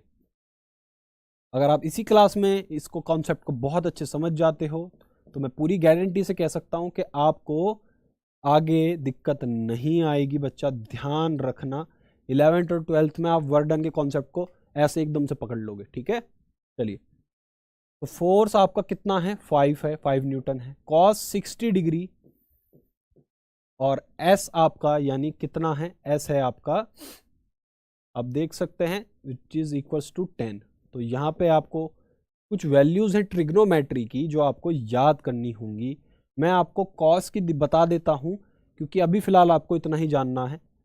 कॉस में अगर आपका कॉस 0 है, यानी थीटा की अलग अलग वैल्यू होती है। थीटा कभी 0 डिग्री हो सकता है एंगल आपका, कभी आपका 30 डिग्री हो सकता है। आपके स्टैंडर्ड पे इतना ही आपको याद रखना है, ठीक है। कॉस 0 की एक वैल्यू होती है, कॉस 30 की होती है, कॉस 45 की होती है, कॉस 60 की होती है, और कॉस 90 की हो जाती है। इन चीज़ों को आप याद कर लो। क्यों होती है वो जब आप मैथ्स में आप पढ़ोगे धनंजय सर से हमारे, तब आपको चीज़ें समझ में आ जाएंगी। तो कॉस 0 आपका 1 वैल्यू देता है, कॉस 30 आपका √3/2 देता है बच्चा, कॉस 45 आपका 1/√2 देता है, ध्यान रखना, ठीक है। और आपका cos 60 1/2 देता है, और cos 90 आपका 0 देता है। ध्यान रखना, इन वैल्यूज को आप याद कर लेना। आप एक भी न्यूमेरिकल में दिक्कत नहीं आएगी आपको, एक भी न्यूमेरिकल में अगर आपको ये सारी वैल्यूज याद हैं। सिर्फ आपके स्कूल लेवल पे नहीं, NTSC ओलंपियाड लेवल पे भी आप इस टाइप के न्यूमेरिकल्स को कर सकते हो, बट ये चीज़ें आपको याद होनी चाहिए। यहाँ पे आपको दिख रहा है कि cos 60 की वैल्यू 1/2 रखनी है, तो 5 × 1/2 × 10, 2 5 जा, तो 5 5 जा कितना हुआ, 25 जूल हो गया। आई होप गाइज आपको ये चीज़ समझ में आ गई कि इस टाइप के न्यूमेरिकल को कैसे आपको डन करना है। चलिए आ गई, तो बहुत अच्छी बात है। तो जितने बच्चे मेरी आवाज़ सुन रहे हैं प्लीज़ एक बार कमेंट करके येस या नो में मुझे बता दीजिए, क्या आपको ये समझ में आ गया, कॉन्सेप्ट समझ में आ गया, वर्क का, वर्क डन समझ में आया, वर्क डन अगेंस्ट ग्रेविटी समझ में आया, और वर्क डन जब आपको ऑब्लिक्यूली फोर्स लग रहा हो तब कितना आपको वर्क डन निकालना है वो आपको समझ में आ गया। चलिए अगर आ गया तो अच्छी बात है। अब हम आगे बढ़ते हैं और आगे हम समझते हैं when force act at right angle to the direction of motion. ये चीज़ बहुत अच्छे से आपको समझनी है। क्या कि मान के चलें कि अगर आप जो फोर्स लगा रहे हो, देखिए बहुत सिंपल सा सिनेरियो मैं आपको समझाता हूँ कि मान के चले कि आपका कोई कूली है, कूली मतलब जो आपके स्टेशंस पे होते हैं, सामान उठा के आगे ऐसे सर पे चलते हैं, ठीक है, या फिर गाँव में भी कुछ लोग होते हैं जो अपने सामान को सर पे रख के चलते हैं, वो उनकी आदत होती है, हैबिट होती है। क्यों? क्योंकि कई बार ये ईजी लगता है लोगों को, ठीक है। मान के चले कि आपके सर पे एक बॉक्स है, ठीक है, और इस बॉक्स को आप अपने सर पे रख के और सीधा आगे चल रहे हो, आगे चल रहे हो ऐसे। ये क्या है? आपकी डायरेक्शन ऑफ मोशन है। क्या है? डायरेक्शन ऑफ मोशन है। और फोर्स आप इस बॉक्स को उठाने में कैसे लगा रहे हो? अपने सर से लगा रहे हो। सर से कैसे लगा रहे हो? परपेंडिकुलरली ऊपर लगा रहे हो। आई बात समझ में? क्या ये बात सभी को समझ में आई? इस बात में दिक्कत नहीं होनी चाहिए। हुई तो मैं अच्छे से बता दूं आपको कि आप अपने सर से परपेंडिकुलर फोर्स लगा रहे हो उस बॉक्स को ऊपर उठाने में। और किसके अगेंस्ट उठा रहे हो? ध्यान रखना कि यहाँ पे आपका जो इस बॉक्स का वेट है mg, उतना ही फोर्स आप अपने सर से ऊपर लगा रहे हो F, और अपोजिट डायरेक्शन में लगा रहे हो, तभी ये आपका सर के ऊपर स्टेबल रहेगा। अगर इससे कम फोर्स लगेगा, इसके वेट से कम लगेगा, तो आप इसको उठा नहीं पाओगे। इतना आपने लगा दिया तो उठ जाओगे। तो यानी एक फोर्स आपका ऐसे ऊपर लग रहा है। तो यहाँ पे आप देख सकते हो कि दोनों वेक्टर्स में कुछ आपका 90 डिग्री का एंगल बन रहा है। क्या बन रहा है? 90 डिग्री का। यानी थीटा आपका कितना है? 90 डिग्री है। और अभी मैंने आपको पीछे बताया कि cos 90 आपका 0 वैल्यू देता है। तो मैथमेटिकली अगर हम इसको कैलकुलेट करें तो F इंटू एस अगर आप लें तो F आपको दिख रहा है which is equals to M, पर यहाँ पे हम cos थीटा लिखना भूल गए, सॉरी, cos थीटा और इंटू एस। तो यहाँ पे F आपका मान के चले mg है, cos थीटा कितना है? यानी cos 90 है, और आपके पास कुछ s है। वैल्यूज यहाँ ना लिखने की जरूरत नहीं, इतना ही बहुत है। और cos 90 0, तो सभी आप मल्टीप्लाई करोगे तो आपका आंसर आ जाएगा 0 जूल। यानी कोई वर्क आपने इस केस में करा ही नहीं। और बिल्कुल हाँ, अगर आप सर बर्ड फ्लाइंग करता है तो कौन सा एनर्जी लगता है? अच्छा, एनर्जी का कॉन्सेप्ट आने दो, फिर भी बता देता हूं। जो बर्ड होती है आपकी काइनेटिक एनर्जी लगाती है, ठीक है। पोटेंशियल एनर्जी उसकी काइनेटिक एनर्जी में चेंज हो रही होती है। बाकी डिटेल में मैं जब एनर्जी के कॉन्सेप्ट में आएंगे तब मैं आपको बहुत अच्छे से बात समझा दूंगा। अभी फिलहाल ये बताओ, क्या आपको ये वाला कॉन्सेप्ट समझ में आया कि वर्क डन आपका 0 होता है अगर आप फोर्स उस डायरेक्शन में लगा रहे हो जो आपके डायरेक्शन ऑफ मोशन के परपेंडिकुलर आ रही है? इतनी बात समझ में आई? तो इसीलिए आपने देखा है कि काफ़ी लोग सर पे वजन लेके चलते हैं। क्यों? हाथ में वजन लेने से बढ़िया है कि आप अपने सर पे रखो, क्योंकि उस टाइम जो आप फोर्स लगा रहे हो वो परपेंडिकुलर लगा रहे हो, तो आपको ज़्यादा वर्क नहीं करना पड़ रहा। वर्क तो एक तरीके से 0 ही आ गया, ठीक है। तो इसीलिए काफ़ी जो पुराने गांव के लोग भी हैं, जो आपके विलेज साइड आप जाओगे, कुछ लोगों की हैबिट्स होती है कि वो अपने सर पे वजन रख के चले, ठीक है, क्योंकि वो ईजी होता है कैरी करना। उसमें सिर्फ और सिर्फ बैलेंस बनाना होता है, ठीक है, बैलेंस का ज़्यादा खेल होता है। बाकी फोर्स लग रहा होता है उसमें, ऐसी बात नहीं है, बट वर्क डन 0 होता है। ध्यान रखना इस बात को। आई होप आप इस चीज़ को अच्छे समझ गए। अब आगे बढ़ते हैं। When the force act to the direction of motion, अगर जब आपका फोर्स जिस डायरेक्शन में आप ऑब्जेक्ट को मूव कर रहे हो, जैसे मान के चलें कोई एक आपका बॉक्स है और उसको आप ऐसे मूव कर रहे हो और डायरेक्शन ऑफ मोशन भी यही है, तो इस केस में आपको दिख रहा है कि दो वेक्टर हैं, दोनों पैरेलल है, मतलब दोनों में जो एंगल है वो 0 डिग्री का है। तो यहाँ पे आपका थीटा कितना आया? 0 आया गाइस, ध्यान रखना। और W इसीलिए आप क्या लिखोगे? F into cos theta into S लिखते हो। तो F आपका क्या आ जाएगा? F cos theta 0।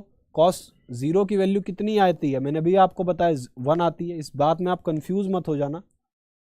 तो यहाँ पे जब इसको 1 लिखोगे तो ये F इंटू एस ही आ जाएगा। तो इसलिए इसी केस में आपको एंगल वाला मेथड नहीं समझा जाता। अगर आप एंगल वाला मेथड यहाँ लगा भी रहे हो तो आपको देखने को मिल रहा है क्या कि आपका जो वर्क डन है वो F इंटू एस ही आता है। अगर आपका फोर्स और डायरेक्शन मोशन सेम डायरेक्शन है तो बच्चा लोग फटाक से F इंटू एस कर देना, ठीक है। और इसी चीज को आप क्या बोलते हो? पॉजिटिव वर्क डन बोलते हो। देखिए, इस केस को आप क्या बोलते हो? पॉजिटिव वर्क डन बोलते हो। क्या बोलते हो? पॉजिटिव वर्क डन, ठीक। और इस वाले केस को आप, जो इससे पहले मैंने आपको बताया, ये कंडीशन है 0 वर्क डन की। इसकी जीरो वर्क डन की। तो आपको एग्जाम में कई बार पूछ सकते हैं what is the condition of zero work done. तो you have to answer that when the force and the direction of motion are perpendicular to each other, this is the condition of zero work done. When the force and the direction of motion are in the same direction, then we can say that it is the condition of positive work done. आई बात समझ में? और हम आगे बढ़े, ये हमारी last condition है। एक मिनट, एक कंडीशन और है बच्चा, इसमें मेंशन करना भूल गया शायद मैं, आपकी when the force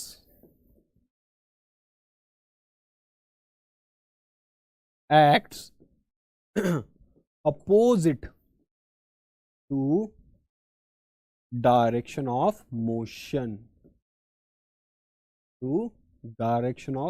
अपोजिट मतलब सर देखिए बड़े अच्छे से समझिए कि आप किसी, जैसे कि हम यहाँ पे कार की ही बात करें, अभी मैंने पीछे जो न्यूमेरिकल कराया था उसी कंडीशन को आप ले लें तो आपको इसमें समझ में आ जाएगा।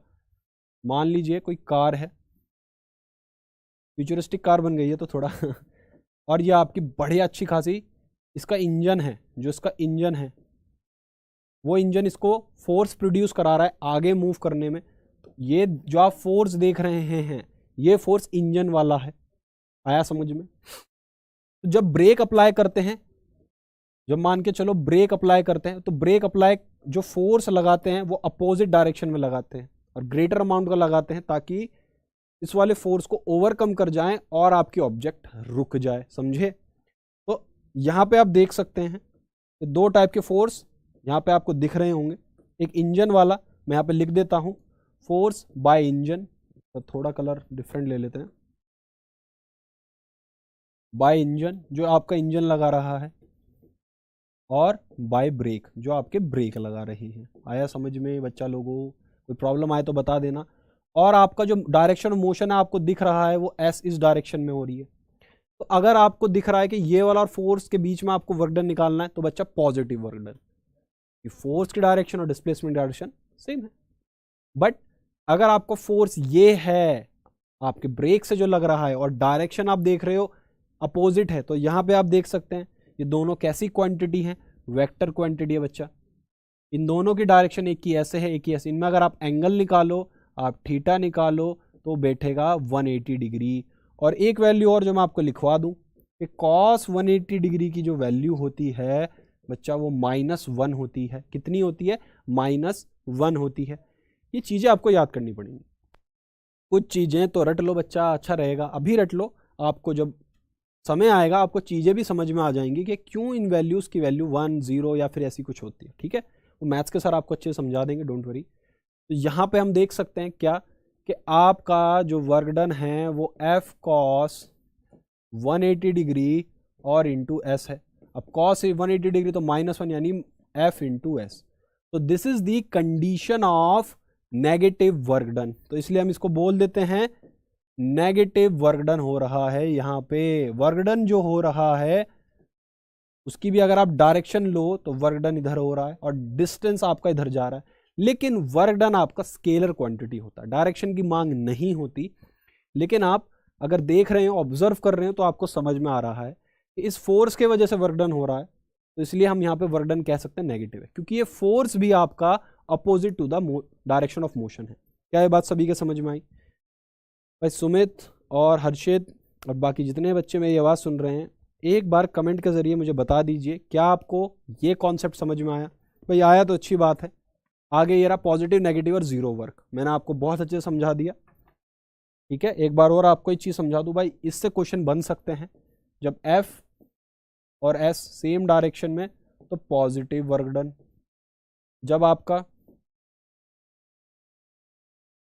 जब नेगेटिव वर्क डन कब? जब आपका एफ, इसको एस ले लो आप, एस इस डायरेक्शन में और एफ इस डायरेक्शन में, जब आपके इन दोनों के बीच में एंगल थीटा है 0, और जब आप इन दोनों के बीच में एंगल देख रहे हो 180 डिग्री, तो इस केस में नेगेटिव वर्क डन।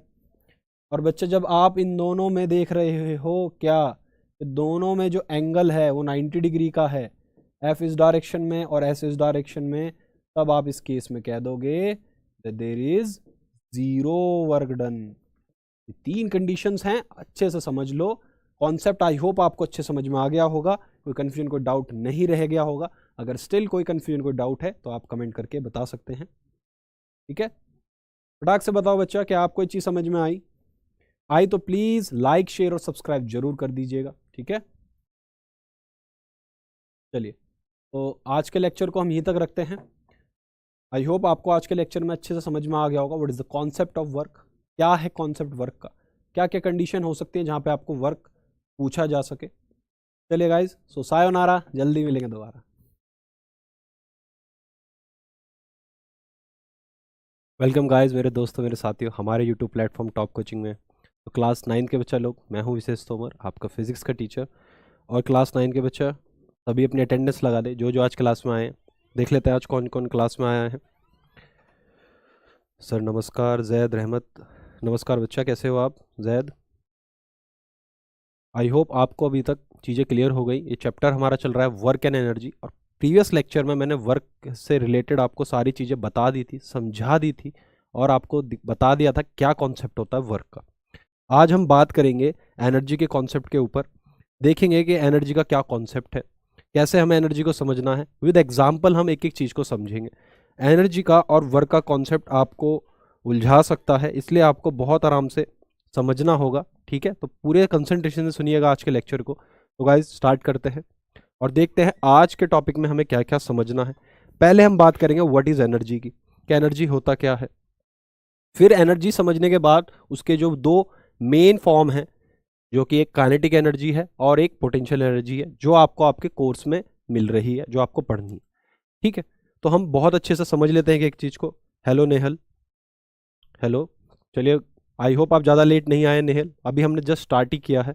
तो मैं क्या बता रहा था कि ये आज हमारे टॉपिक रहेंगे, इनको हमें बहुत अच्छे से समझना है। प्रीवियस लेक्चर में वर्क का कॉन्सेप्ट मैंने समझाया था आपको, अब इसमें आपको एनर्जी का कॉन्सेप्ट समझाया जाएगा। वर्क और एनर्जी किस तरीके से रिलेटेड है ये आपको पता होना चाहिए। पहली चीज़, हम एनर्जी की डेफिनेशन क्या पढ़ते हैं? Energy is ability to do work, मतलब कि अगर आपके पास एनर्जी है तभी आप वर्क कर सकते हैं, एनर्जी नहीं है तो आप वर्क नहीं कर पाएंगे। चलिए इसको एक बहुत ही सिंपल एग्जाम्पल से समझते हैं। एक बहुत ही सिंपल एग्जाम्पल से मैं आपको समझा देता हूं कि वर्क और एनर्जी कैसे रिलेटेड है। अगर आपको ये चीज़ समझ में आ जाए तो आपको दिक्कत नहीं आएगी। यहाँ पे मैं आपको एक एक चीज़ आराम से समझा दूंगा, बट आपको बहुत अच्छे से सुनना होगा। मान के चले कोई एक पर्सन है, और वो पर्सन इस बॉक्स को, किस बॉक्स को, जिस बॉक्स का मास, मान के चलें कि इस बॉक्स का जो मास है, हम मान के चलते हैं इस बॉक्स का जो मास है वो है 50 kg। एक कंडीशन ले रहे हैं हम ऐसी, और ये पर्सन है, ये इस पे क्या लगा रहा है? फोर्स लगा रहा है कुछ इस डायरेक्शन में, ठीक है। और ये बॉक्स जो है आपका मूव कर जाता है, डिस्प्लेस हो जाता है यहां से कुछ इस पोजीशन यहां तक, मान के चलें कुछ इस पोजीशन यहां तक ये आपका बॉक्स डिस्प्लेस हो जाता है। अब आपको इसमें क्या समझना है कि यार ये हो कैसे रहा है, कोई पर्सन इस पर फोर्स लगा के इसको यहां तक कैसे लेके आ रहा है। तो बहुत अच्छे से सुनिए। देखिए, मान के चले कोई पर्सन है, ठीक है, अगर उसको ये बॉक्स यहां से उठा के यहां लाना है तो उसको वर्क करना होगा। आपको सभी को पता है कि वर्क क्या है? वर्क होता है फोर्स इनटू डिस्प्लेसमेंट, यही होता है। तो आप देख रहे हैं कि इस बॉक्स ने कुछ डिस्प्लेसमेंट करा क्योंकि इस पर्सन ने कुछ फोर्स इस बॉक्स पे लगाया, ठीक है। इसमें एनर्जी और वर्क का क्या कॉन्सेप्ट है, सुनिए बहुत अच्छे से। अब देखिए, अगर इसको ये बॉक्स यहां से यहां तक लेके जाना है कुछ फोर्स लगा के, तो ये अपने बॉडी से कुछ एनर्जी रिलीज कर रहा है। क्या कर रहा है? बहुत अच्छे सुनिए, क्या हो रही है यहां पे एनर्जी रिलीज हो रही है इस पर्सन में से। और जब ये पर्सन अपनी एनर्जी रिलीज कर रहा है तो रिलीज करने से एक फोर्स इसके ऊपर अप्लाई हो रहा है, इस ऑब्जेक्ट के ऊपर, और ये ऑब्जेक्ट आपकी कुछ डिस्प्लेस होकर इस पोजीशन पे आ जाती है। आई बात समझ में? क्या ये सभी कोई चीज समझ में आई? ओके नेहल, आप लाइट का चैप्टर कंप्लीट करके हैं बच्चा, ये क्लास 9th की है, ओके आप 10th में, कोई बात नहीं। बट जो ये आपका वर्क और एनर्जी का कॉन्सेप्ट है, ये 9th 10th 11th 12th कहीं जगह देखने को मिलेगा। तो ये कॉन्सेप्ट अगर आप समझ लेते हैं तो आपको हेल्पफुल ही होगा। तो बच्चा, अगर आपको लग रहा है कि आपको चीज़ें अच्छी लग रही है तो आप रुक सकते हैं, वरना आप अपनी क्लास 10th की प्रिपरेशन में लग जाइए। चलिए, तो एनर्जी इस पर्सन ने रिलीज करी, तो ये जितनी एनर्जी इसने रिलीज करी ये इक्वल्स टू होगा वर्क डन के। इस बात को समझ लीजिए कि वर्क डन कैसे और एनर्जी कैसे एक दूसरे से रिलेट करते हैं। जितनी इस पर्सन ने एनर्जी रिलीज करी उतना ही वर्क डन होगा। मतलब कि जितनी एनर्जी मैं किसी चीज में लगाऊंगा उतना ही वर्क डन होगा। The amount of work done and the amount of energy is equal. सुन ले इस बात को, एनर्जी और वर्क दो डिफरेंट टर्म है, लेकिन ये रिलेट कैसे करती हैं एक दूसरे। जो अमाउंट होता है इनका वो सेम होता है, जितनी एनर्जी रिलीज होगी उतना ही वर्क डन यहां पे होगा। मान के चलो कि मैंने यहां पे 100 जूल की एनर्जी को रिलीज करा, तो इसका मतलब मेरा जो वर्क डन है इस केस में वो है 100 जूल। अब मैं ये कैलकुलेट कर सकता हूं कि कितना मैंने फोर्स अप्लाई करा। मान के चलो कि यहां पे आपका जो डिस्प्लेसमेंट है ये बॉक्स वो 2 मीटर डिस्प्लेस हुआ। ये जो डिस्टेंस है ये डिस्प्लेसमेंट देख रहे हैं आप, ये 2 मीटर है। तो यहां पे आप W = F × S लगाएं। आपको ये पता एनर्जी कितनी रिलीज हुई, वर्क डन इतना ही होगा, तो 100 आपने इधर लिखा। फोर्स आपको पता नहीं है, ये आपको पता है, तो फोर्स यहां पे कितना आ गया 100/2 50 न्यूटन। तो 50 न्यूटन का फोर्स लगा। आई बात समझ में? अब देखिए एनर्जी रिलीज हुई वो वर्क डन के अमाउंट के बराबर है, और जब आप इस पे फोर्स लगाओगे और ये डिस्प्लेस करेगा तो आप कह सकोगे कि वर्क हुआ। आई बात समझ में? कई बार ऐसा होता है कि एनर्जी रिलीज होती है लेकिन वर्क डन नहीं होता। वो तब होता है जब बॉडी हमारी क्या करती है, डिस्प्लेसमेंट नहीं करती है, उस केस में। आई बात समझ में गाइस? चलिए, तो जितने भी बच्चे मेरी बात सुन रहे हैं एक बार मुझे कमेंट के जरिए ये बता दें कि सर हमें ये कॉन्सेप्ट समझ में आ गया, हमें ये समझ में आ गया कि एनर्जी और वर्क डन कैसे एक दूसरे से इंटर रिलेट है, क्या इनमें डिफरेंस है और क्या इनमें कॉमन चीज है। अगर आपको ये चीज क्लियर है तो इस चैप्टर में आपको ज्यादा प्रॉब्लम नहीं आएगी। सबसे बड़ी उलझन इस चैप्टर की यही रहती है कि वर्क डन और एनर्जी में बच्चे कंफ्यूज रहते हैं। चलिए गाइस, तो फटाक से मुझे कमेंट करके बता दें जितने बच्चे मेरी आवाज़ सुन रहे हैं कि आप सभी को ये कॉन्सेप्ट समझ में आया। आया तो फिर मैं आगे बढ़ सकता हूँ। ठीक है, मैं आपको बाकी चीज़ें जो आज के लेक्चर में है वो बताना शुरू कर देता हूँ। चलिए, एक ये भी आप पढ़ सकते हैं statement, the amount of energy possessed by a body is equal to the amount of work it can do when its energy is released. मान के चलो कि मेरे पास कुछ एनर्जी है, पोजेस्ट कर रखी है। पोजेस्ट मतलब मेरे पास कुछ एनर्जी है, वो मेरे हक में है। पोजेस्ट का मतलब आप ऐसे समझ सकते हैं कि मेरे हक में कितनी एनर्जी है। तो मान के चलो 2 पर्सन है, बहुत अच्छे समझ लो कि 2 पर्सन है। अब इन 2 पर्सन में से हम कैसे ये देखेंगे कौन सा ज्यादा एनर्जेटिक है, तो हम ये कैसे देखेंगे, हम उनको एक टास्क देते हैं। मान के चलो कि हम 2 पर्सन को एक टास्क देते हैं दौड़ने का, रनिंग करने का, ठीक है, और कितना, मान के चलो 100 मीटर की रेस हो रही है। तो जो पर्सन सबसे पहले पहुंचेगा उसी को हम क्या बोलते हैं, फर्स्ट बोलते हैं। मतलब ये ज्यादा एनर्जेटिक है इस टास्क में, क्या है, एनर्जेटिक है। आई बात समझ में? तो गाइज आप सभी को ये चीज समझ में आनी चाहिए कि जिसमें जितनी ज्यादा एनर्जी होगी उतना ज्यादा वर्क कर सकेगा। आई बात समझ में? तो आई होप आपको ये चीज समझ में आ गई होगी कि वर्क और एनर्जी कैसे एक दूसरे से रिलेट है। Energy is a scalar quantity. Energy कैसी क्वांटिटी है, स्केलर क्वांटिटी है। डायरेक्शन का इसमें लफड़ा ही नहीं है, प्रॉब्लम ही नहीं है। The SI unit of energy is joule, और जो एसआई यूनिट है एनर्जी की वो जूल है। आपने ये भी देखा होगा कि वर्क डन और एनर्जी दोनों की एसआई यूनिट सेम है, ठीक है, क्योंकि मैथमेटिकली जब हम इनको कैलकुलेट करते हैं तो दोनों का अमाउंट सेम आता है। तो आप इस तरीके से समझ सकते हैं कि दोनों की एसआई यूनिट भी सेम है। चलिए अब आगे बढ़ते हैं। ये तो हमने समझ लिया। बात करते हैं डिफरेंट फॉर्म्स ऑफ एनर्जी की, कि कितने तरह की एनर्जी होती है गाइस। देखिए बहुत तरह की एनर्जी होती है। आपने ईवीएस यानी आपके एनवायरमेंटल साइंस में पढ़ा होगा विंड एनर्जी, जब आप छोटी क्लास में होंगे आपने विंड एनर्जी पढ़ी होगी, आपने सोलर एनर्जी पढ़ी होगी। बहुत टाइप्स की हैं, बट मैं यहाँ पे सिर्फ वही लिखूंगा जो आपके लिए कॉमन है, जो आपने पढ़ी है, ठीक है। विंड एनर्जी है, सोलर एनर्जी है, और आपकी लाइट एनर्जी है, आपकी साउंड एनर्जी है, ठीक है, आपकी इलेक्ट्रिकल एनर्जी है जो आपके घरों में बिजली होती है। तो ये वो मेन एनर्जी है जो आप अपने आसपास पढ़ते हो, देखते हो, जो नॉर्मल है। ऐसे तो बहुत तरह की फॉर्म्स है, जैसे जैसे आप अपना स्टैंडर्ड बढ़ाओगे ऐसे आपको पता लगता रहेगा कि कितने तरह की एनर्जी होती है। एक है आपकी, फिर आप इसमें पढ़ोगे काइनेटिक एनर्जी। और बच्चा फिर एक होती है आपकी पोटेंशियल एनर्जी।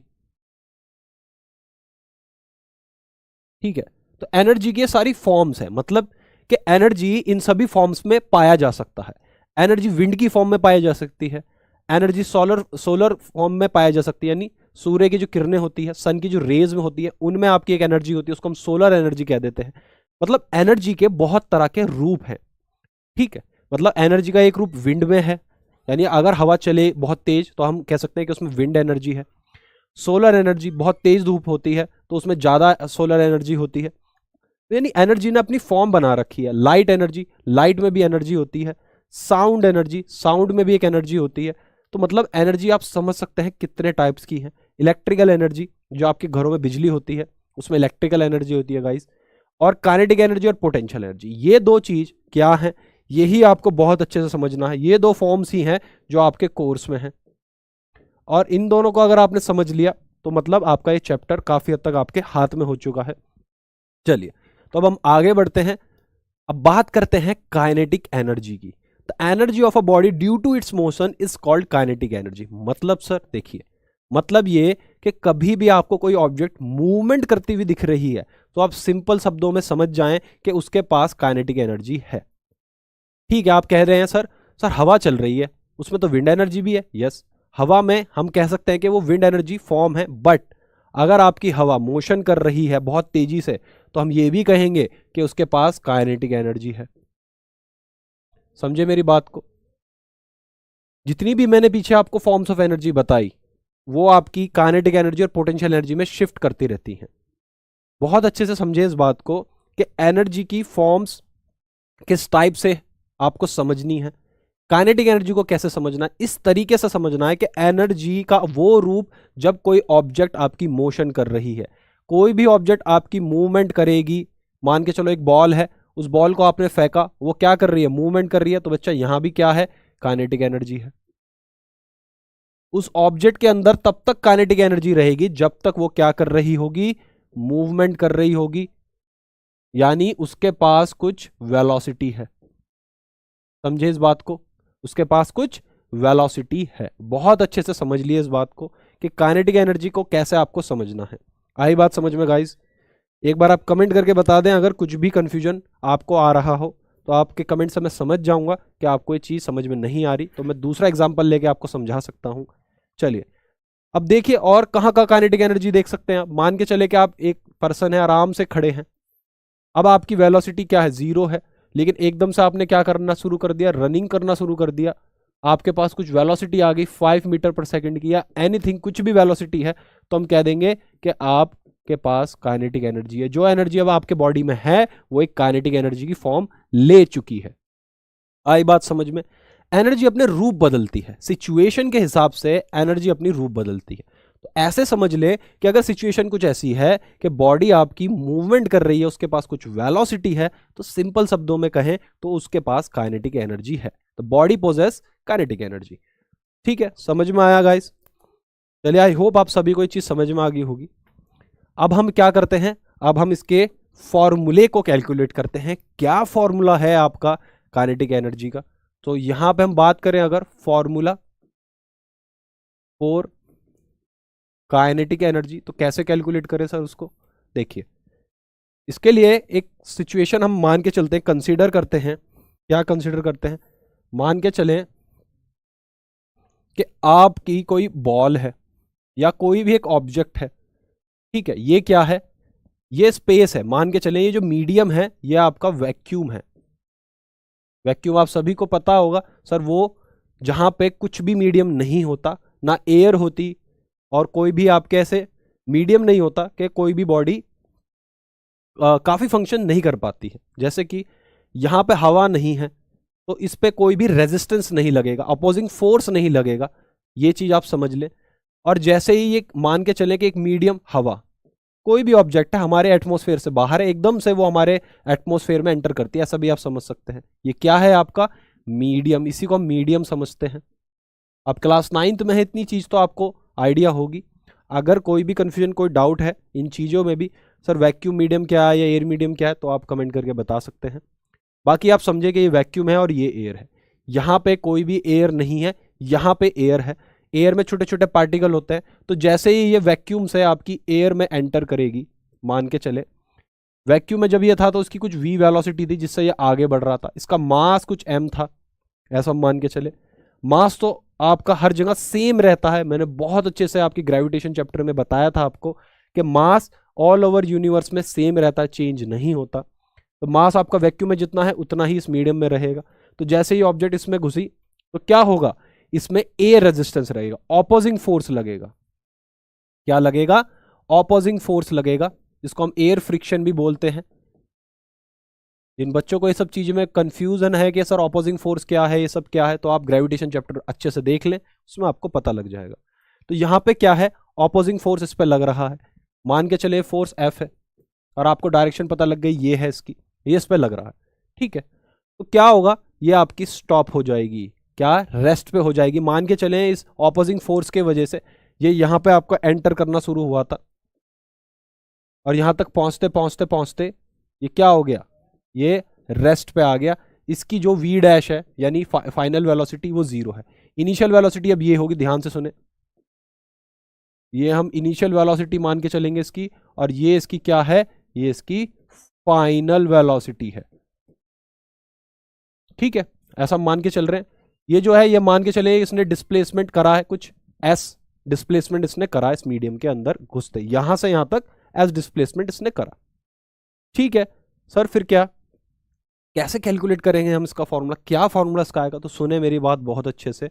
अब देखिए यहां पे जब ये इसके अंदर एंटर कर रहा है तो इसके ऊपर फोर्स लग रहा है ऑपोजिंग में, तो इसकी वेलोसिटी हर पॉइंट पे डिक्रीज हो रही है। तो हम ये भी समझ सकते हैं क्या कि इस पे एक एक्सेलरेशन लग रहा है, ये एक्सेलरेशन नहीं तो नेगेटिव एक्सेलरेशन या रिटार्डेशन भी हम बोलेंगे, ठीक है।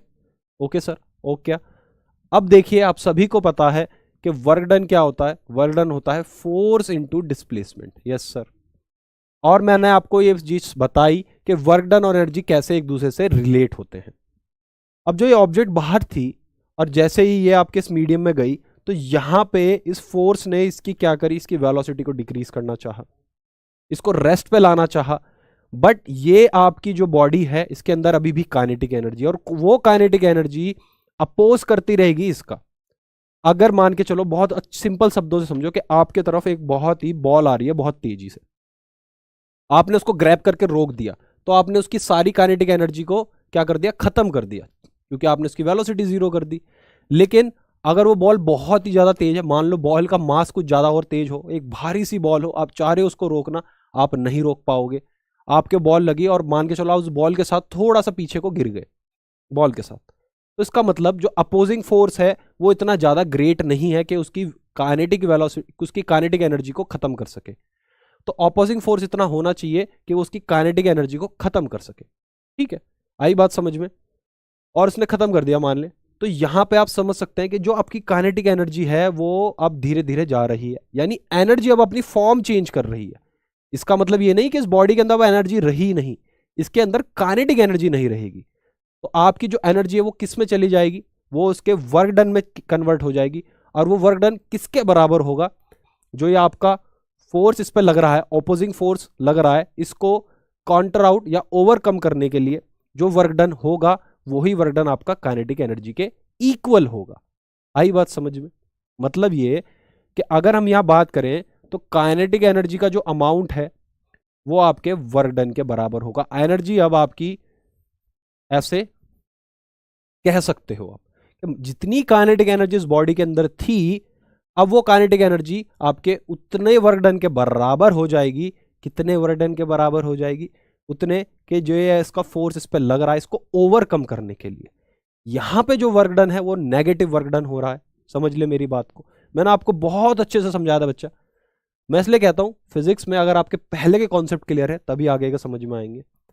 तो आपको जिनको नहीं पता तो सुन ले कि अगर आप किसी बॉडी में फोर्स लगा रहे हो उसी डायरेक्शन में जिस डायरेक्शन में उसका डिस्प्लेसमेंट हो रहा है तो आप कहते हो पॉजिटिव वर्क डन, ठीक है। लेकिन यहां पे क्या हो रहा है कि आपकी बॉडी मूवमेंट इधर कर रही है लेकिन फोर्स इधर लग रहा है, तो नेगेटिव वर्क डन। मतलब समझ गए आप, आई होप आप सभी कुछ क्लियर हो गया होगा कि यहाँ पे क्या कॉन्सेप्ट है। बाकी अगर आपको उलझन है तो आप प्लीज प्रीवियस चैप्टर देखें, प्रीवियस लेक्चर देखें मेरे, उसमें आपको चीज़ क्लियर हो जाएगी। चलिए, तो यहाँ पे हम लिख सकते हैं that W is equals to force into displacement, और हम ये भी लिख सकते हैं that kinetic energy is equals to W, यानी F into S. But kinetic energy का फॉर्मूला आप ये नहीं लिखोगे, जो आपके स्टैंडर्ड में है वहां पे हमें कुछ चालाकी खेलनी पड़ेगी, इस फोर्स की, इस F बाय एस की वैल्यू कैलकुलेट करनी पड़ेगी। इस F बाय एस की वैल्यू क्या है? अब देखिए यहां पे हम कैसे लाएं इसको, तो सुन लीजिए, आप यूज करेंगे इक्वेशन ऑफ मोशन का, कौन सी? Third equation of motion. किसी का कोई कमेंट है? हेलो संटी त्यागी बच्चा, कोई कंफ्यूजन, कोई डाउट आए तो आप प्लीज कमेंट कर दीजिएगा। काफी अच्छा टॉपिक चल रहा है आज का। थर्ड इक्वेशन ऑफ मोशन क्या है भाई? थर्ड इक्वेशन ऑफ मोशन है आपका v square is equals to U square plus 2as। बहुत ध्यान से यहां पे देखें कि आपकी इनिशियल वेलोसिटी क्या है? v है, जो मैंने यहां पे ली है, और फाइनल क्या है? v dash. तो हम लिखेंगे v डैश का square is equals to v का स्क्वायर, और यहां पे 2 इंटू आपका a क्या है? रिटार्डेशन है, यानी नेगेटिव एक्सेलरेशन है, माइनस a, और इंटू s। तो हम यहां पे क्या लिखेंगे भाई? v डैश आपका तो 0 हो गया, तो 0 v स्क्वायर माइनस 2as आ गया। तो यहां से आप लिख सकते हैं कि v स्क्वायर की वैल्यू क्या हो गई? बराबर हो गई 2as की। होगी नहीं होगी? बहुत अच्छे से देखें कि v स्क्वायर की वैल्यू यहां पे क्या आई? ये इनिशियल वेलोसिटी है आपकी, ये बराबर आई 2as की। ठीक है, हमें इसकी काइनेटिक एनर्जी निकालनी है, एक फॉर्मूला निकालना है इसकी काइनेटिक एनर्जी के लिए। ठीक है, तो v square is equal to 2as आ गया। अब यहां पे सर हम कैसे करें? अब बहुत अच्छे से देखें कि यहां पे अगर आप a की वैल्यू कुछ ले लेते हो तो आपको शायद कुछ नया फॉर्मूला देखने को मिले। तो यहां पे गाइज आप a की वैल्यू निकालने के लिए न्यूटन के सेकंड लॉ ऑफ मोशन का यूज करेंगे। न्यूटन सेकंड लॉ क्या होता है? F is equal to m into a होता है। a क्या हो जाएगा? यहां से आप a दे सकते हैं, F बाय m आप इसको लिख सकते हो। अगर मैं इसको फर्स्ट इक्वेशन मानता हूं और इसको सेकंड, तो इन दोनों के कॉम्बिनेशन से मैं लिख सकता हूं, क्या लिख सकता हूं सर? देखो, दोनों के कॉम्बिनेशन से मैं क्या लिख सकता हूं? देखो बहुत अच्छे से, आपका वर्क, सॉरी यहां पे अभी हम कहां पे है? यहां पे अभी हम v स्क्वायर की वैल्यू लिख रहे हैं। v square is equals to 2 into a की वैल्यू आपने क्या लिखी? F अपॉन m और इंटू s। ठीक है, ये F और S इस एक तरफ रखो, F और S एक तरफ रखो, और बाकी चीज उधर ले जाओ, तो 2 आ जाएगा नीचे, m चला जाएगा ऊपर, तो ये आया mv स्क्वायर अपॉन 2। अभी हमने बात की कि F इंटू एस, तो आपका भी हमने देखा कि वर्क डन होता है F इंटू एस, बट हमने बात की, कॉन्सेप्ट को समझा, तो काइनेटिक एनर्जी भी बराबर हुआ वर्क डन के, अमाउंट इनका बराबर हुआ। तो हम यहां से लिख सकते हैं that F into S kinetic energy is equals to half multiply by mv square. Guys यही वो फॉर्मूला है जो आपको न्यूमेरिकल में यूज करना है, इसी की हेल्प से आप अपने न्यूमेरिकल को सॉल्व कर पाओगे। तो बच्चा लोग, आई होप आपको बहुत अच्छे से समझ आ गया होगा ये कॉन्सेप्ट, काइनेटिक एनर्जी का क्या कॉन्सेप्ट है। चलिए आ गया है, तो अब हम आगे बढ़ते हैं और कुछ न्यूमेरिकल देख लेते हैं। Calculate the kinetic energy of a body of mass 3 kg moving with velocity of 0.1 metre per second. क्या बोल रहे हैं? ये कह रहे हैं कि काइनेटिक एनर्जी कैलकुलेट करो। अगर कोई आपकी बॉडी है जिसका मास 3 kg है और उसकी जो वेलोसिटी है वो है 0.1 मीटर पर सेकेंड, तो आप अपना फॉर्मूला लगाएंगे that kinetic energy is equals to half mv square. Put करें वैल्यू, तो हाफ m आपका कितना है? 3 kg दे रखा है, v का स्क्वायर करना है, मतलब 0.1 इंटू 0.1। यहाँ पे आप देख सकते हो कि 2 से आप 3 को करोगे तो 1.5, और 1 पॉइंट 2 पॉइंट 3 पॉइंट, यानी आप लिख सकते हो 1.5 इंटू 10 की पावर 2 है तो -2 आप लिखोगे, और अगर आप इसका भी हटा दो तो आप लिखोगे 15 इंटू 10 की पावर -3 जूल। तो ये आंसर आ गया। ठीक है, आप ऐसे भी इसको कैलकुलेट कर सकते हो। आई होप आपको बहुत ईजिली ये चीज़ समझ में आ गई। ठीक है, ध्यान रखना मास केजी में होना चाहिए, जो जिसकी एसआई यूनिट है वो रखोगे तभी आपका सही आंसर आएगा। चलिए, तो ये भी हमने कैलकुलेट कर लिया। अब आगे बढ़ते हैं और देखते हैं नेक्स्ट क्वेश्चन क्या करना है। अब ये क्वेश्चन आप बहुत अच्छे से देख लें।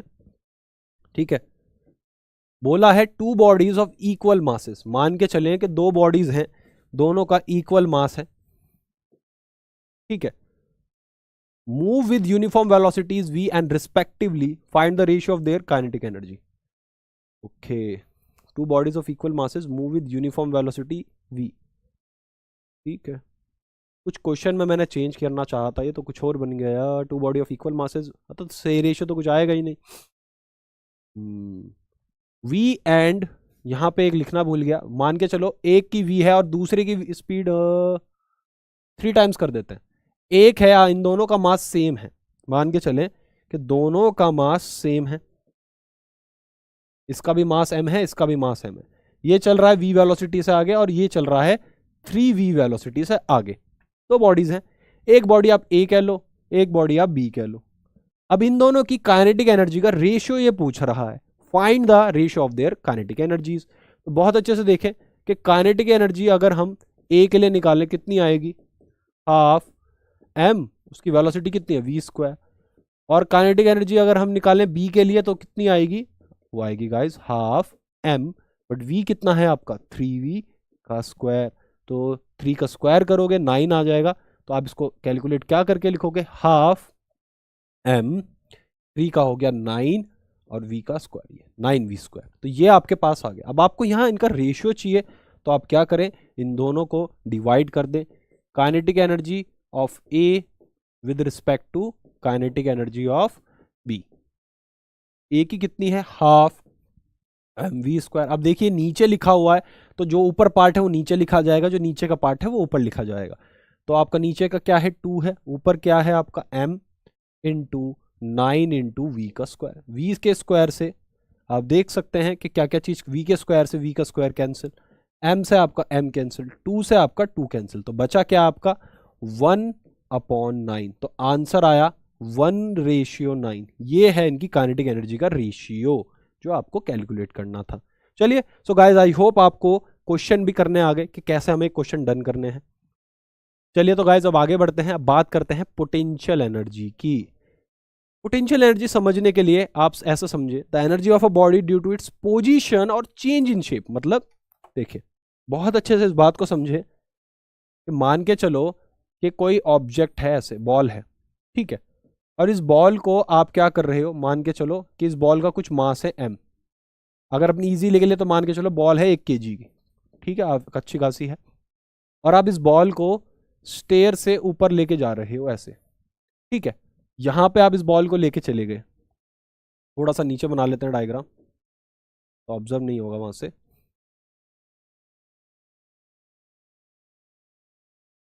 मान के चलो आप एक स्टेयर से, स्टेयर पे आप एक बॉल है, इस बॉल को आप लेके चले गए इस ऊपर स्टेयर से, ठीक है, और आप देख रहे हो कि ये जमीन से कुछ h हाइट ऊपर है, और इस बॉल को आपने यहां देख लिया, और मास तो इसका सेम रहेगा, मास तो नहीं बदलेगा। क्या चेंज आया, इसकी चेंज आया इसके लेवल में, इसका लेवल इंक्रीज हो गया है, मास उतना ही है। लेवल इंक्रीज होने से क्या मतलब, देखो आप सभी को पता है कि इस पे एक फोर्स हमेशा लगता रहेगा mg, जो आपकी ग्रेविटी के वजह से इस पे फोर्स लग रहा है वो लग रहा है mg, यानी बराबर इसके वेट के, वेट होता है mg। और वेट एक ऐसा फोर्स है जो हमेशा हमें towards the centre of the earth खींच के रखता है। तो ये हम चीज समझ गए कि यहाँ पे चाहे भले ये बॉडी रेस्ट पे है, किस पे है, रेस्ट पे है, मान के चलो यहां भी बॉडी रेस्ट पे है, यहां भी बॉडी रेस्ट पे है, दोनों केस में रेस्ट पे है, तो काइनेटिक एनर्जी तो नहीं है, हम इस बात को समझ गए। तो किस टाइप की एनर्जी होगी इस बॉडी के अंदर, इस बॉडी के अंदर आप समझ के देख लें कि अगर आप इस बॉडी को डिस्प्लेस करके कुछ हाइट के ऊपर इसको रख देते हैं तो बच्चा इस पे अब क्या, अभी भी इस पे mg लग रहा है।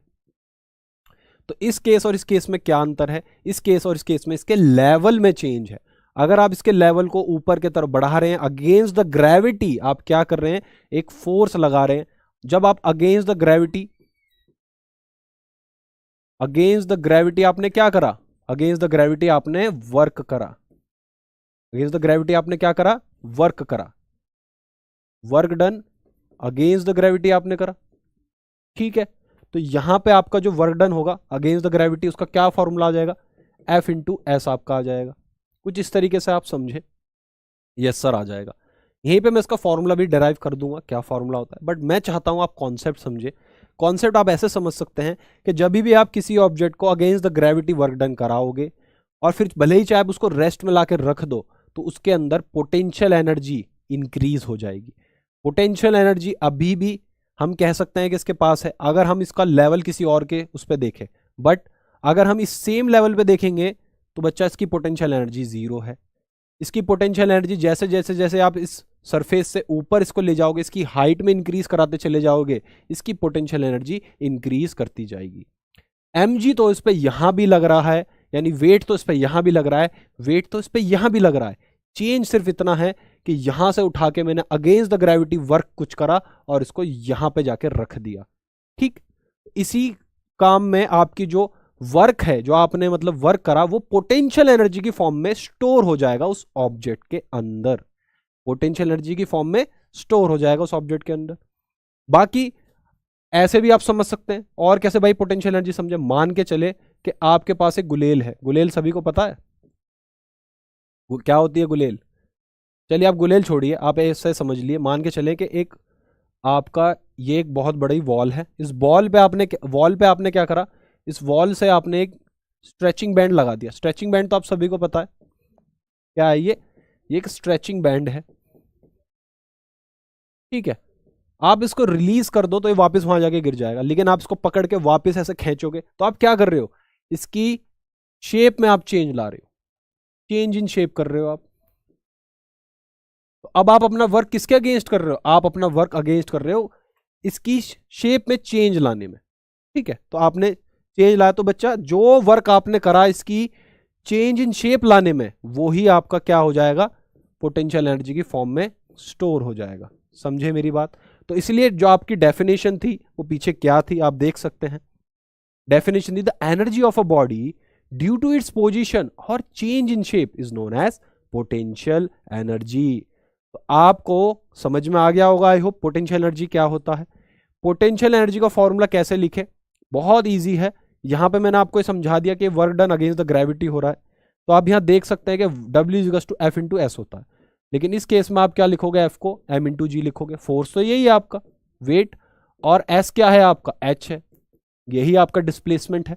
तो आपका जो फॉर्मूला आ गया वो आ गया M/G/H। और हमने अभी बात की कि यहाँ पे वर्क डन करने से जो आपने work done against the gravity करा, उतने अमाउंट की एनर्जी आपकी स्टोर हो जाएगी इस बॉल के अंदर, और इसी को हम पोटेंशियल एनर्जी कहते हैं, PE कहते हैं। इसी को हम लिख देते हैं M/G/H।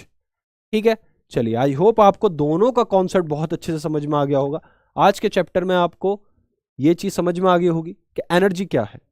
आज के लेक्चर में आपको इस चैप्टर में जो एनर्जी पार्ट है आई होप अच्छे से क्लियर हो गया होगा।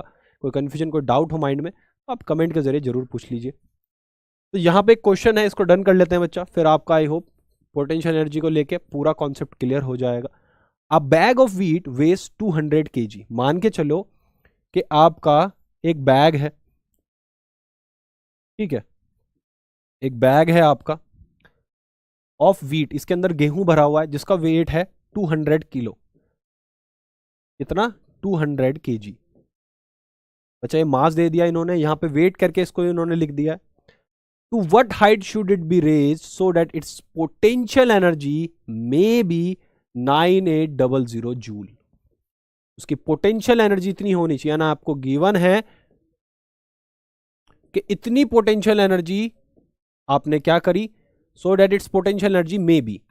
कहने का मतलब कि मैंने इस बॉक्स, इस बड़े से बैग को मैं उठा रहा हूं, ठीक है, और मैंने उठा के इसको 200 किलो को, मतलब जितने भी बंदे, मान लो 2 या 3 बंदे मिलके या कोई एक बॉडी बिल्डर बंदा मिलके इस पूरे वेट को उठा रहा है, और इसमें लिखा है to what height should it be raised, कितनी हाइट तक इसको उठाया जा सकता है, कितनी हाइट तक इसको उठाया जा सकता है इस 200 किलो के व्हीट के बैग को। अगर इस बंदे ने पोटेंशियल एनर्जी इसके अंदर जो स्टोर करवा दी, वो कितनी करवा दी, 9800 जूल्स लिख रहा है, सो दैट इट्स पोटेंशियल एनर्जी में भी 9800 जूल्स। समझे कि मैंने इसको कितनी हाइट तक उठाया कि इसके अंदर जो है पोटेंशियल एनर्जी स्टोर हो गई वो 9800 जूल हो गई। कैसे कैलकुलेट करें, आइए, आप सभी को पता है यहाँ पे इसका मास कितना है, 200 kg है।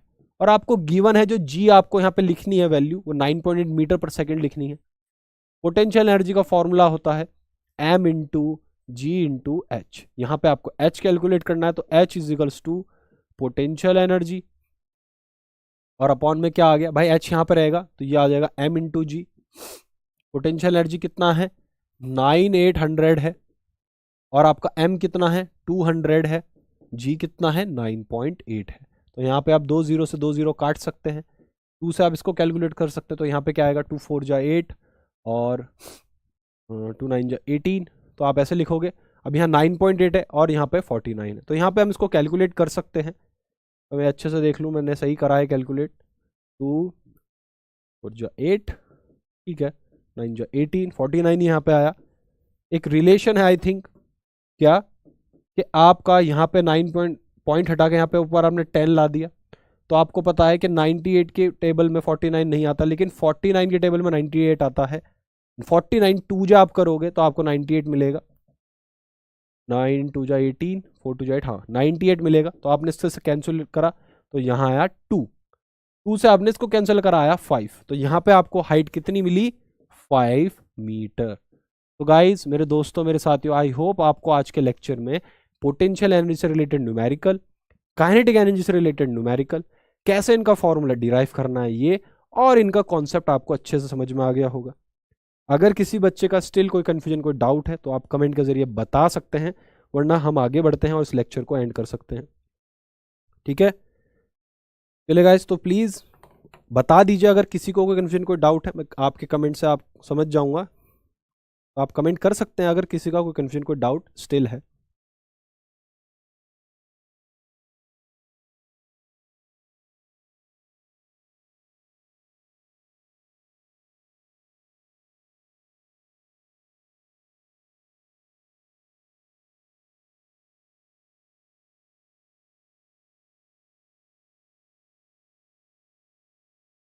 चलिए, आई होप आज के लेक्चर में किसी का कोई कन्फ्यूजन, कोई डाउट नहीं है। ठीक है, तो आज इस लेक्चर को हम एंड करते हैं। और बच्चा लोगों, अगर आपको आज मेरा पढ़ाने का तरीका अच्छा लगा और लगा यार यस एनर्जी से रिलेटेड कॉन्सेप्ट तो क्लियर हो गए, तो प्लीज़ इस वीडियो को लाइक कर दीजिएगा, शेयर कर दिए लिंक अपने फ्रेंड्स के साथ, ताकि वो भी अच्छे से इन कॉन्सेप्ट को समझें और न्यूमेरिकल बड़े इजीली डन कर सकें। और गाइज प्लीज़ सब्सक्राइब कर दिए चैनल को, ताकि आपको रेगुलर नोटिफिकेशन मिलता रहे हर एक हमारी वीडियो का कि कौन सी क्लास कब होने वाली है। तो प्लीज़ बने रहेगा यूट्यूब प्लेटफॉर्म टॉप कोचिंग के साथ। सायोनारा, जल्दी मिलेंगे दोबारा।